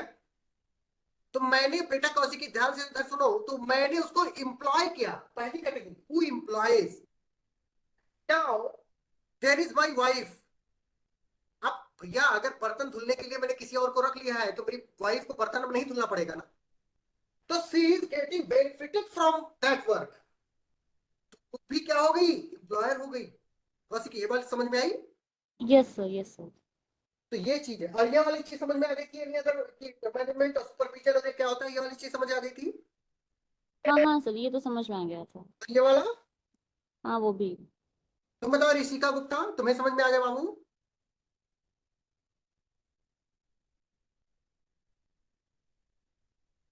उफ, अरे कल्पना तुम बहुत देर को आई हो भाई, कहाँ थी? गुड इवनिंग सर, बाहर गए थे, अभी आएंगे। लेकिन अभी गुड इवनिंग नहीं हुआ है। तुम गुड आफ्टरनून सर। तुम्हारी में एकदम गुड इवनिंग करवा दोगी, हाँ? अभी सोने का मन करने लगा मेरा।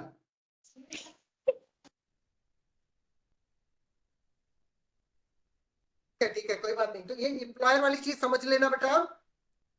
हम लोग आगे बढ़ते हैं अपने अगली डेफिनेशन पे, ठीक है? किसी को अगर कोई चीज ना समझ में आई हो ड्वेलिंग हाउस वाले में, एम्प्लॉयर के किसी और भी चीज में, तो पूछ सकता है, ठीक है? अगर समझ में आ गई हो तो नेक्स्ट लिखो 2H, section 2H। Section 2H में बेटा इंटरनल कमेटी डिफाइन किया गया है। इंटरनल कमेटी को बताया गया है कि the committee which is constituted under section 4 section 2H में आपसे पूछा जाएगा कि internal committee is defined under which section, then it is section 2H, it is section 2H। अभी इंटरनल कमिटी को हम आगे सेक्शन 4 में डिस्कस करेंगे अच्छे से, लेकिन we are not dealing with the definition clauses. पर हमको सिर्फ इतना पता होना चाहिए कि सेक्शन 2H में क्या बताया गया है, इंटरनल कमिटी का रेफरेंस दिया गया है which is provided in section 4, ठीक है। फिर सेक्शन 2I है, सेक्शन 2I बात करता है लोकल कमिटी की या local complaint committee, and it is constituted under section 6, वो भी हम लोग अभी बाद में पढ़ेंगे। सबसे इंपॉर्टेंट डिफिनीशन, सबसे ज्यादा इंपॉर्टेंट डिफिनीशन है what is the meaning of sexual harassment, what is the meaning of sexual harassment, and it is defined under section 2N। यन मतलब नाक, इतना ना, यन मतलब नाक।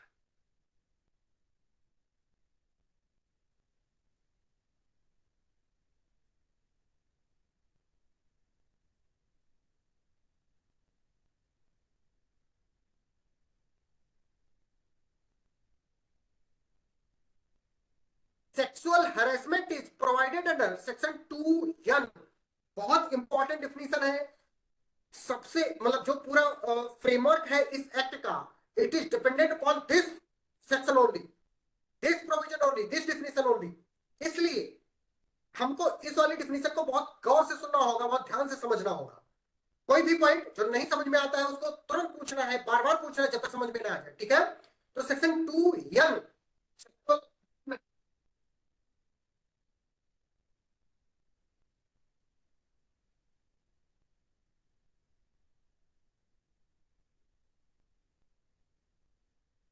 एक सेकेंड तुम लोग रुको, इसमें इंक डाल देता हूं, एक सेकेंड।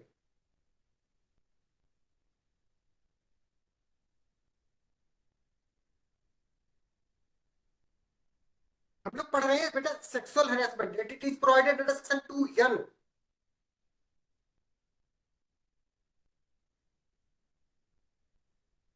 बहुत ध्यान से सुनो बेटा, बहुत ध्यान से सुनो। सेक्सुअल हरेसमेंट में मैं जितनी चीजें लिस्ट डाउन करूंगा उनमें से चाहे एक हो और चाहे एक से ज्यादा हो, वो सब कुछ सेक्सुअल हरेसमेंट कहलाएगा। मैं ऑडिबल? पहले एक बार तो कंफर्म कर दो, मैं चिल्लाने लगा। मैं audible? Yes sir, Yes, yes sir. Sir. हाँ हाँ, फिर ठीक है। और सब लोग अटेंटिव भी हो, ऐसा ना हो कि मैं ऐसे चिल्लाता रह जाऊं और बाद में पता चला कि पूरी कथा खत्म हो गई, सीता जी कौन थी, ठीक है।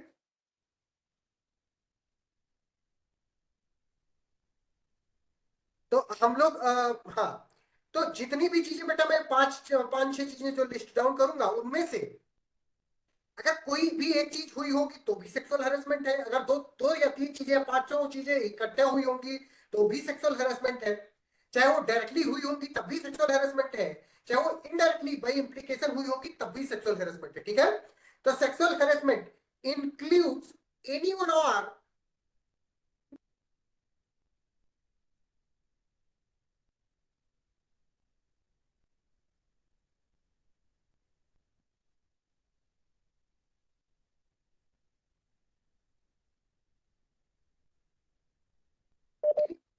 सर आवाज नहीं आ रही थी आपकी। वो मैं उधर बोल रहा था इसलिए नहीं आ रही होगी, अभी भी आ रही है ना यशी? इधर की बोल रहा हूं तब, यस सर। जब मैं इधर से बोलूंगा तभी सुनना है, उधर बोलूंगा तो नहीं सुनना है, ठीक है। उधर ओके सर। नोट देख, ठीक है। Okay sir. तो अभी पहले सेक्सुअल हरेसमेंट इंक्लूड्स मोर, अब वो एनीवन और मोर क्या है, वेदर डायरेक्टली और बाय इंप्लीकेशन।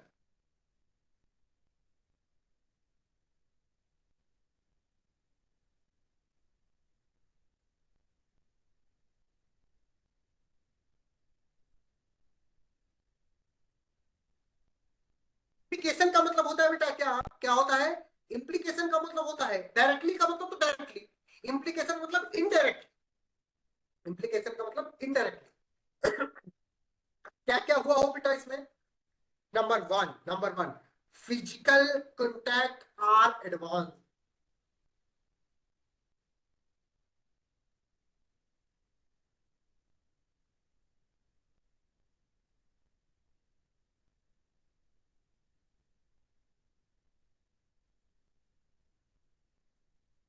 इसमें तो मुझे कुछ समझाने की जरूरत है नहीं कि फिजिकल कांटेक्ट का मतलब क्या होता है या एडवांस का मतलब क्या होता है। कि है जरूरत कौशिकी, समझ में आ रहा है तुम्हें क्या समझाने की जरूरत है इसको? यस सर, आ रहा है समझ में। बहुत बढ़िया। जो नहीं समझ में आने वाली चीज होगी उसको मैं खुद से डेलिबरेटली समझा दूंगा। या किसी को अगर ये चीज भी नहीं समझ में आ रही हो कि what is the physical contact, तो मैं समझाऊं। बताओ मणि, तुम्हें समझ में आ रहा है बेटा what is the meaning of this?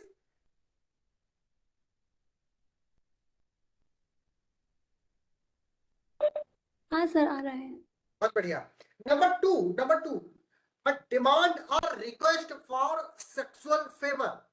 दो चीजें बोला, अ डिमांड और रिक्वेस्ट। या तो तुम डिमांड करो या तो तुम रिक्वेस्ट करो।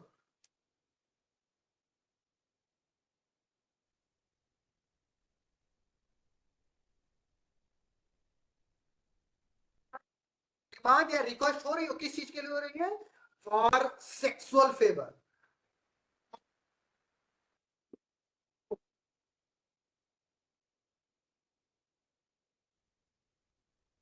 ध्यान से सुनो बेटा, या तो तुम फिजिकल कॉन्टैक्ट डायरेक्टली जाके फिजिकल कॉन्टैक्ट करते हो या उससे कुछ एडवांस करते हो,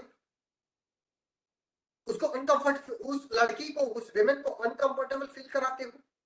या तो तुम डायरेक्टली उससे जाकर के डिमांड करते हो कि I want to have sexual favour, I want your sexual favour. या उसके हाथ पैर पकड़ लेते हो कि I want your sexual favour. तो ये रिक्वेस्ट होना, ये डिमांड होना। एंड नंबर थर्ड,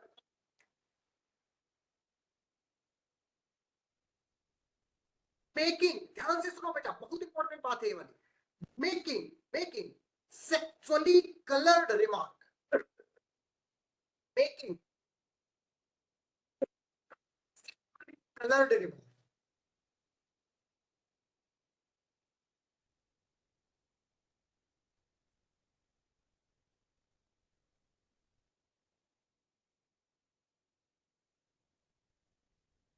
क्या मतलब है?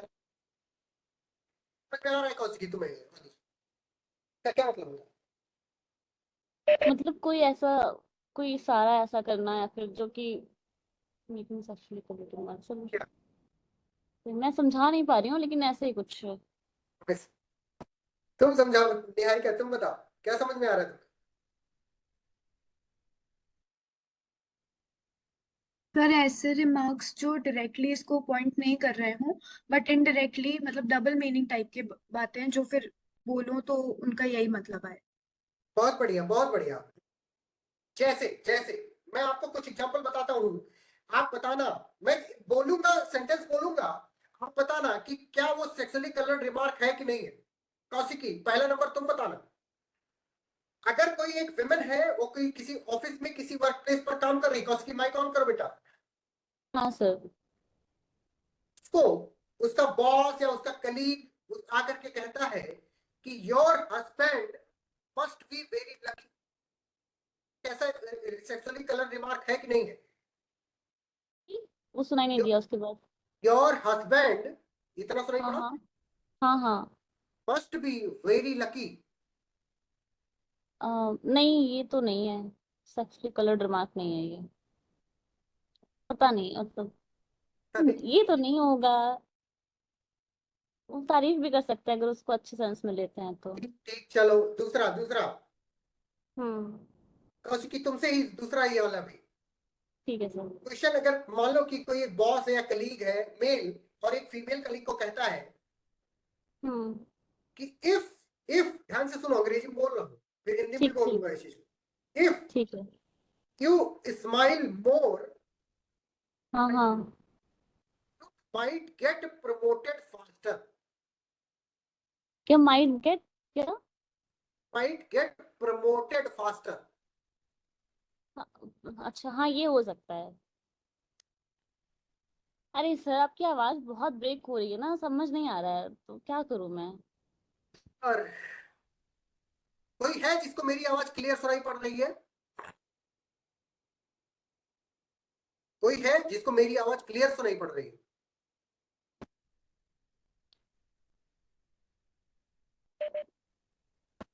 किसी को क्लियर नहीं सुनाई पड़ रही है? अभी तो क्लियर आ रही है, जब आप मुझे एग्जाम्पल बता रहे थे उस समय क्लियर नहीं आ रही थी। मैं एग्जांपल फिर से बता रहा हूँ कौशिकी, अगर अभी आ रही हो तो हाँ अगर सर। कोई कहता हाँ। है, मान लो कि एक लड़की है हाँ। जो किसी उसमें काम कर रही है, हम्म। और उसको कोई उसका कलीग या उसका बॉस कहता है कि if you smile more you might get promoted faster, sexually colour remark है कि नहीं है? मुझे तो नहीं लग रहा है सर। अच्छा, तुम बताओ निहारिका। सर ये वाला तो नहीं, मतलब हो सकता है वो वर्कर बहुत दुखी रहती हो तो उनको बोला हो कि अगर स्माइल करोगी तो विल गेट प्रमोटेड। वो वाला कि your husband must be very lucky. Sir ये भी ऐसे तो गुड सेंस में ही ले सकता है ना। अच्छा ठीक है, तीसरा तीसरा मैं बोलता हूँ, बताओ निहारिका। नो वंडर, अगर कोई बोलता है, मान लो कोई बॉस है, कोई कलीग है, वो बोलता है किसी लड़की को देख करके, मतलब उससे डायरेक्टली जाके कहता है कि no wonder you are always late at work, you must be having some fun at night.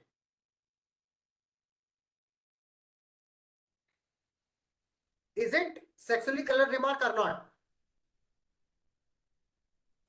Yes sir. Yes और no? Yes sir. Yes sir का मतलब क्या, मतलब है ये सेक्सुअली कलर्ड कि नहीं है? है। Okay.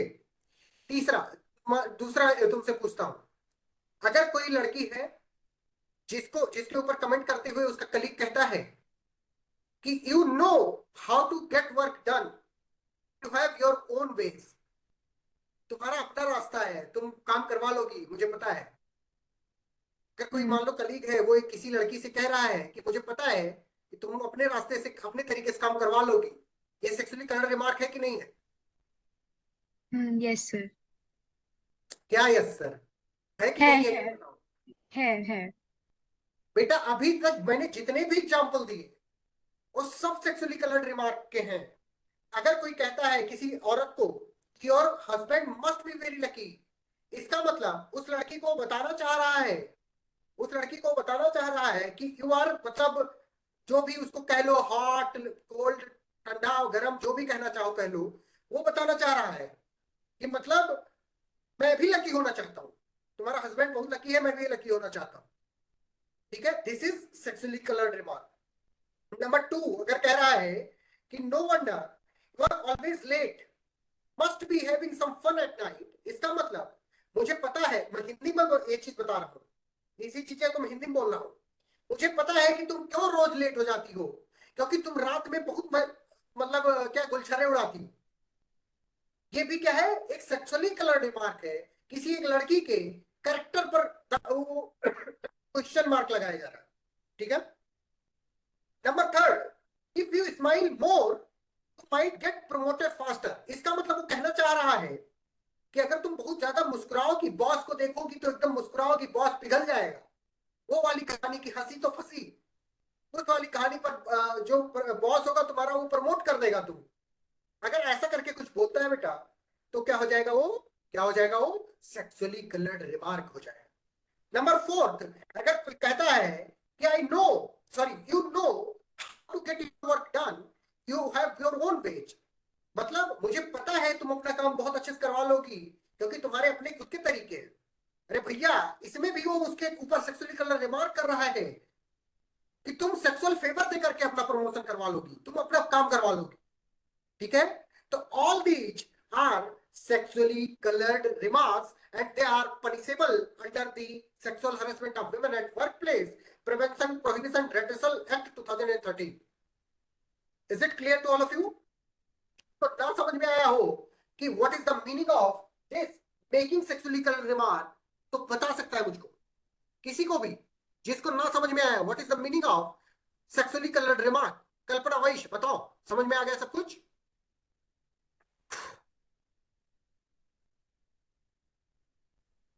Kalpana, am I audible? हमें लगता है मुझे कल्पना सुनाई नहीं पड़ रहा हूँ, तुम बताओ Yashi, is it clear to you? Yes sir. पक्का? हाँ जी। हाँ, तो ये होता है सेक्सुअली कलर्ड रिमार्क। ठीक है कौशिकी, अब तो समझ में आ गया ना कि यस तुमको सर, यस सर, कि क्या होता है sexually coloured remark. Yes sir, वो तो पता था। अरे नहीं, ये एग्जाम्पल में तुम सबको कह रही थी कि ये सेक्सुअली कलर्ड रिमार्क नहीं है, नहीं है, नहीं है। यस सर, मतलब वो सिचुएशन पर डिपेंड करता है ना कि अलग अलग बहुत सारे सिचुएशन सर्कमस्टांसेस होंगे ना, तो हाँ बेटा, लेकिन ठीक है। हाँ जब कोई अगर ऐसा कह रहा है, जब हम तो हाँ लॉ पढ़ रहे हैं ना, तो हम उस कंटेक्स्ट में नहीं जाएंगे कि जोकिंगली अगर भी कहेगा, ध्यान से सुनो, अगर मजाक में भी एक बात कहता है तो भी ये सेक्सुअली कलर्ड रिमार्क है, ये बात याद रखना। अच्छा ठीक है। ठीक है, अगर वर्क प्लेस पर है वो किसी विमेन के साथ मजाक में भी कहता है कि तुम हम्म, बहुत आज हॉट लग रही हो, तुम यही वाला गुलाबी वाला कपड़ा पहना करो, ठीक है सर। हाँ तो ये भी सेक्सुअली कलर्ड रिमार्क है। ठीक है, ठीक है, ठीक है। इस बात को एक्सप्लेन करते हुए एस एन मिश्रा ने अपनी उसमें किताब में बहुत बढ़िया से लिखा हुआ है। अच्छा ठीक है। ठीक है, तो कभी भी कंफ्यूज नहीं रहना। शाश्वत त्रिपाठी, क्वेश्चन अगर पूछा जाता है, ऑप्शन में दिया जाता है which of the following is sexually coloured remark, तो इस तरह से सोच करके उसका आंसर करना है। इज इट क्लियर शाश्वत त्रिपाठी? माइक ऑन करके बोल दो बाबू एक बार। Yes sir. बहुत बढ़िया, बहुत दुखी दुखी लग रहे हो शाश्वत, ठीक हो ना? हाँ सर ठीक है। ज्यादा गर्मी लग रही है? नहीं सर। कॉलेज जाने की प्रिपरेशन कर रहे हो आप? दुखी थे नहीं सर, आप दुखी कर दिए। सीयूईटी वगैरह में एडमिशन ले करके तुम लोग भूल जाओगे, हाँ हम लोगों को कोई बात नहीं, लेकिन एडमिशन ले लो। Number four, showing pornography.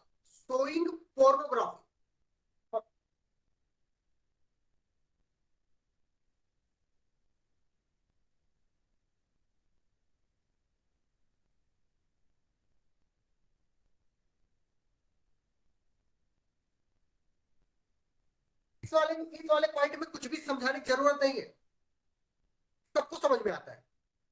ठीक है, यस और नो बताओ शाश्वत, शोइंग पोर्नोग्राफी।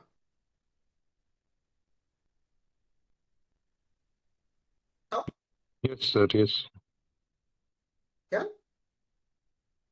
क्या क्वेश्चन सर? क्वेश्चन पूछे क्या व्हाट इज आपको द बात मीनिंग कर? Of this point, that is showing pornography?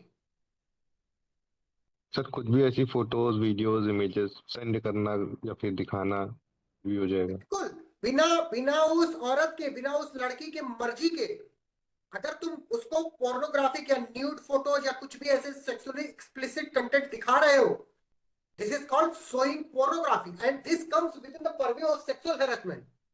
ठीक है, number next is number fifth, any other unwelcome conduct of sexual nature. Number fifth,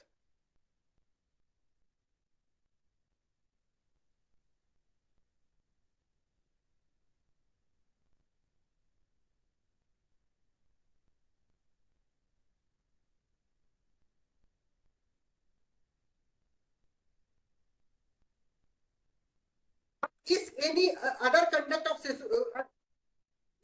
unwelcome conduct of sexual nature में बेटा तीन तरीके के कंडक्ट आ सकते हैं। या तो फिजिकल कंडक्ट आ सकता है, या तो वर्बल कंडक्ट आ सकता है, या तो नॉन वर्बल कंडक्ट आ सकता है।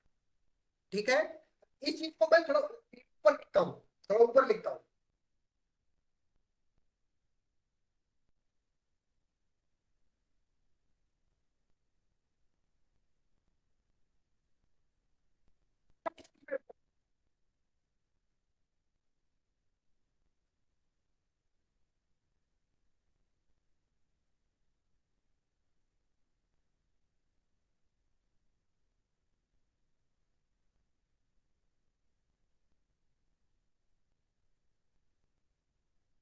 फिजिकल मतलब क्या होता है बेटा? फिजिकल का मतलब क्या होगा? फिजिकल अनवेलकम कंडक्ट का मतलब क्या होगा? किसी औरत को माइंड बाय वर्ड, उसका कली, उसका बॉस उसकी बिना मर्जी के उसको टच करता है, टचिंग,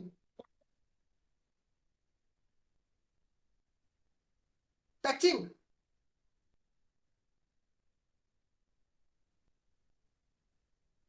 पैटिंग, कई बार होता है ना, ऐसे पीछे से ऐसे मार देते हैं लोग, पैटिंग, उसकी हंसी मजाक में भी अगर कर रहे हो तो भी क्या है बेटा, ये सेक्सुअल हरेसमेंट है। क्या है? Sexual harassment.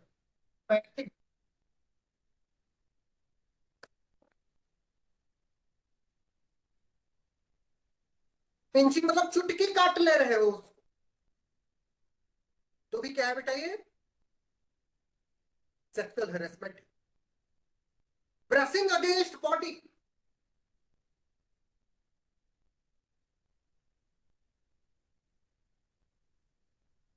मान लो कोई एक सकरी गली है, उसमें वो लड़की खड़ी है, तुम जानबूझ करके उसमें से जा रहे हो कि उसकी बॉडी में तुम्हारी बॉडी बार बार टच हो जाए, तो यानी brushing against the body of that girl और women also called sexual harassment.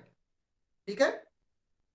Touch करोगे तो सेक्सुअल हरेसमेंट, पैट करोगे तो सेक्सुअल हरेसमेंट, पिंच करोगे तो सेक्सुअल हरेसमेंट, और बार बार ऐसे घूमोगे कि कुछ भी छू जाए तो भी क्या हो जाएगा?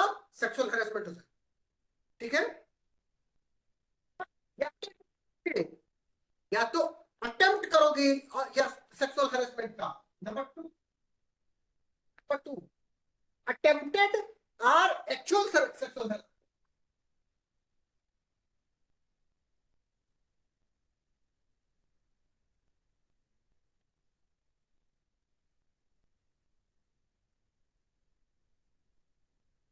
या तो तुम ये सब बेटा, ये सुनो, इधर देखो, इधर देखो, चीजें कर देते हो तो सेक्सुअल हरेसमेंट है, ये है। लेकिन तुम मान लो तुम ऐसे पैट करने पीछे जा रहे थे और उसने पलट से देख लिया, तुम्हारी हवा टाइट हो गई, तो भी सेक्सुअल हरेसमेंट है, क्योंकि तुमने अटेम्प्ट किया। ये अटेम्प्टवा भी क्या है? Sexual harassment. Is it clear to all of you? बताओ कौशिकी, समझ में आ रही है? Yes sir. अब वर्बल वाले में बेटा क्या होगा? वर्बल क्या होगा? वर्बल में होता है कि कमेंट अबाउट, वर्बल मतलब बोल के बताना। कमेंट कर रहे हो, किसी लड़की को तुमने देखा, तुम्हारे ऑफिस में काम करती है या तुम्हारे साथ काम करती है, तुमने उसको उसके बॉडी के अपीयरेंस के ऊपर कमेंट किया, तो यानी comment about women's body or appearance.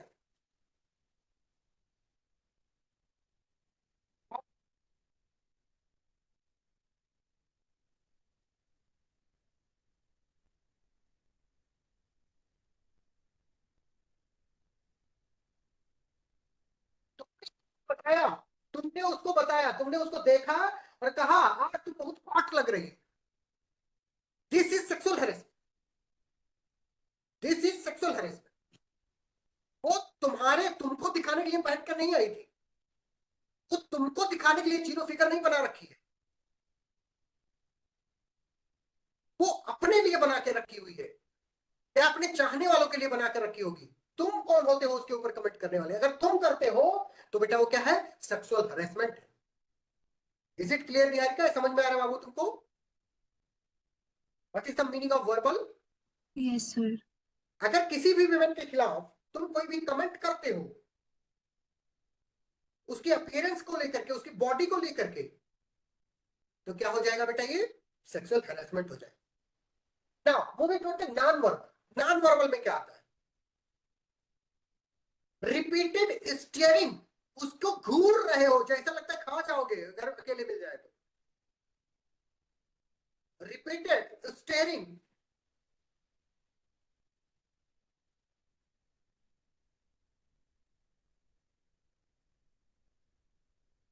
repeated staring on, making someone uncomfortable or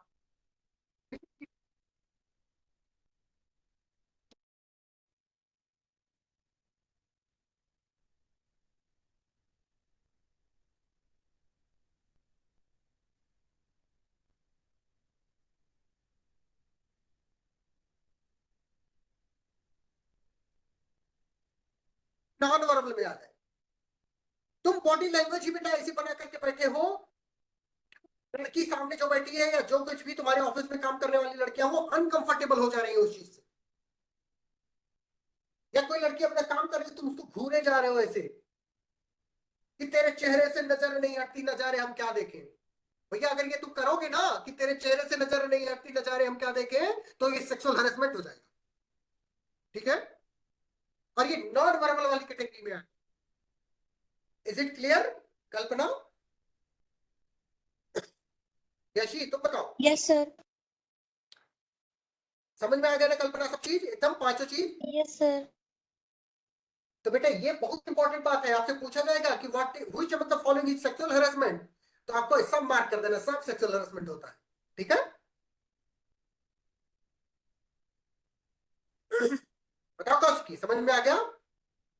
yes sir. कोई है ऐसा जिसको ना समझ में आया हो? ऋषिका गुप्ता, तुम्हें समझ में आ गया?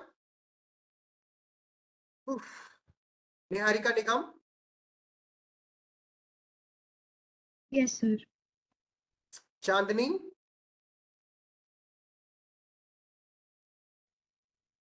चांदनी, सौरभ, एक गाना भी था, चांदनी ओ मेरी चांदनी। ये मणि, मणि तुम बताओ, समझ में आ गया?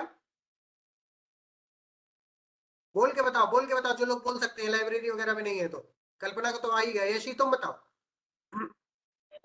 Yes yes sir. सर, आ गए समझ। बहुत बढ़िया, बहुत बढ़िया। शाश्वत त्रिपाठी, यस सर।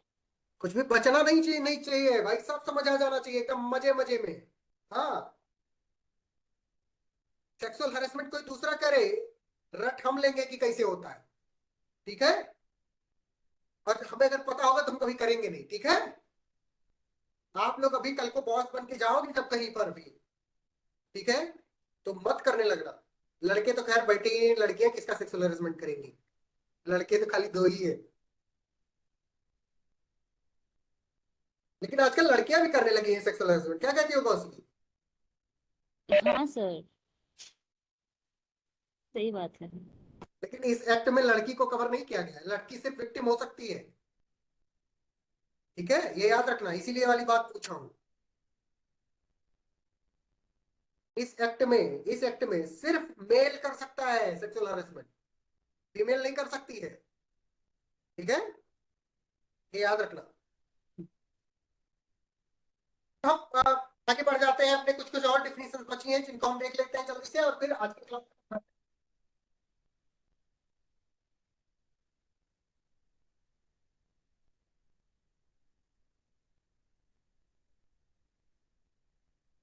अगला है बेटा, सेक्शन 2O में वर्क प्लेस को डिफाइन किया गया। सेक्शन 2O, ओ मतलब आउल, आउल मतलब उल्लू, उल्लू मतलब गधा, गधा नहीं होता मतलब जो दिमाग से पैदल हो।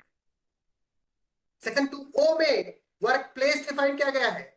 बेटा ध्यान से सुनो, वर्क प्लेस का मैं सिंपल डिफिनेशन बता देता हूं, उसमें तो बहुत बड़ा सा लिखा हुआ है।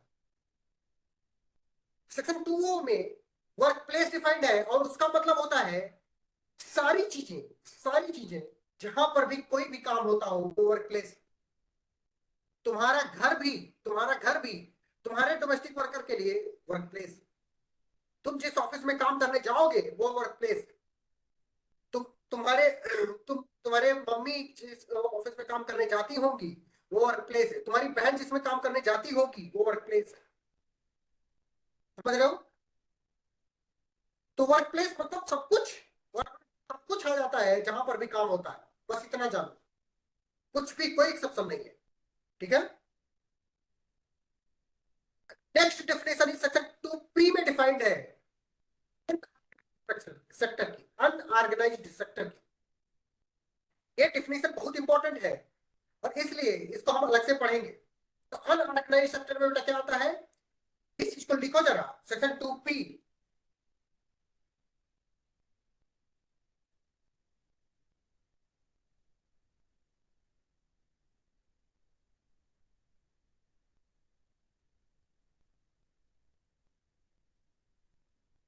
वैसे कौशिकी तुमने कल वाला टेस्ट का नहीं दिया था, VNSS का? सर एक्चुअली मेरा लेक्चर पेंडिंग था तो मैंने पूरा पढ़ा नहीं था, इसलिए नहीं दिया था। अच्छा, मतलब पढ़ोगी नहीं तो टेस्ट में नहीं दोगे? ये सब बिना ऐसे अच्छा नहीं लगता। क्या अच्छा नहीं लगता है? टेस्ट जरूर दिया करो। टेस्ट देने के चक्कर में मतलब मान लो अगर 2 दिन पहले तुम्हें पता चला है तो उसी चक्कर में थोड़ा बहुत और तेजी से पढ़ोगे। टेस्ट छोड़ना अच्छी बात नहीं होती बेटा, ठीक है? ठीक है सर। सर पिछली बार भी पढ़ो लास्ट चाहे आ ना गई पढ़ो, थी। पढ़ो चाहे ना पढ़ो, टेस्ट जरूर दो, पता नहीं तुक्का लगा कर सीख जाओ। अच्छा ठीक है सर, ठीक है। अल्टीमेटली हमको क्वेश्चन सही करना सीखना है ना, कोई जरूरी तो नहीं ना हम हर चीज पढ़ेंगे। ठीक है सर। तो ये टेस्ट नहीं छोड़ना, किसी को नहीं छोड़ना है, ठीक है। ठीक है सर, ओके।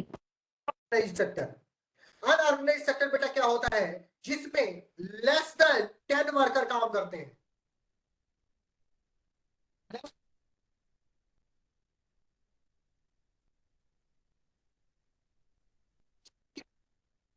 ऑर्गेनाइजेशन में लेस देन 10 वर्कर होंगे, उसको हम क्या कहेंगे, हम अनऑर्गेनाइज सेक्टर कहेंगे। लेस देन 10 वर्कर में क्या हो सकता है, या तो व्यक्ति सेल्फ एम्प्लॉयड है, या तो क्या है बेटा वो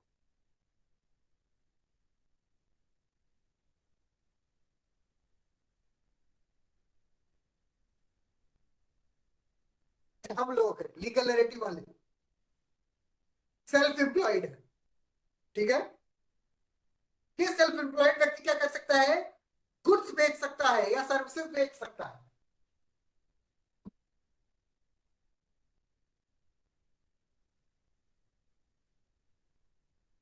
क्या बेच रहे हैं कौशिकी, हम क्या बेच रहे हैं बताओ। सर ज्ञान बेच रहे हैं आप लोग। नहीं नहीं, क्या क्या? सर्विसेज, सर्विस है। अच्छा हाँ, अच्छा, अरे यार मेरा दिमाग एकदम पता नहीं कहाँ। अच्छा हाँ ठीक है। हम सर्विस दे रहे हैं, हाँ सर ठीक है। It is. सेलिंग और सर्विसेज। ठीक है। टीचिंग इज अ सर्विस, हाँ, ठीक है। ठीक अब तो ठीक हम सर। फिर गुड्स भी बेचने लगे हैं, अपनी किताब छपवा दिए है ना, तो गुड्स भी बेच रहे हाँ हैं। ठीक है सर। तो अच्छा गुड्स एंड ठीक। सर्विसेज, ठीक है, जो भी प्रोवाइड करता हो वो क्या है, ट्रेड सेक्टर है।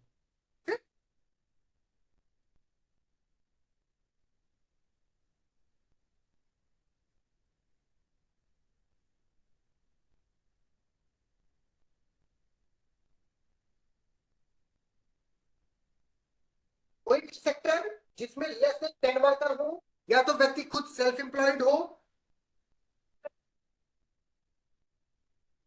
गुड्स प्रोवाइड करता हो, क्या है बेटा, अनऑर्गेनाइज्ड सेक्टर है। क्या है, अनऑर्गेनाइज्ड सेक्टर है। इसका एग्जांपल सबसे सबसे बढ़िया प्राइम एग्जांपल क्या है इसका, बताओ नहीं यार, इसका एग्जांपल बताओ। Legal narrative.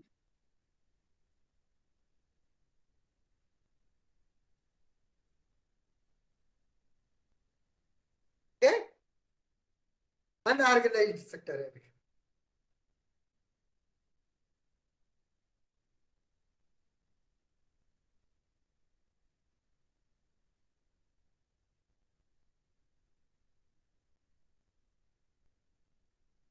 तो दिस मार्क्स और end of the definition clauses, sexual harassment of women at workplace, prevention prohibition redressal act 2013 के जितनी भी डिफिनेशंस थी, इंपॉर्टेंट डिफिनेशंस, उनको हमने पढ़ लिया है। बाकी की चीजें अगर आप लोग कहो तो हम लोग कल की क्लास में पढ़ेंगे, ठीक है। तब तक के लिए राधे राधे, जाओ सब लोग, बाय। अगर किसी को कुछ पूछना उछना हो तो पूछ सकते हो रुक के, मैं रिकॉर्डिंग बंद कर रहा हूँ, ठीक है।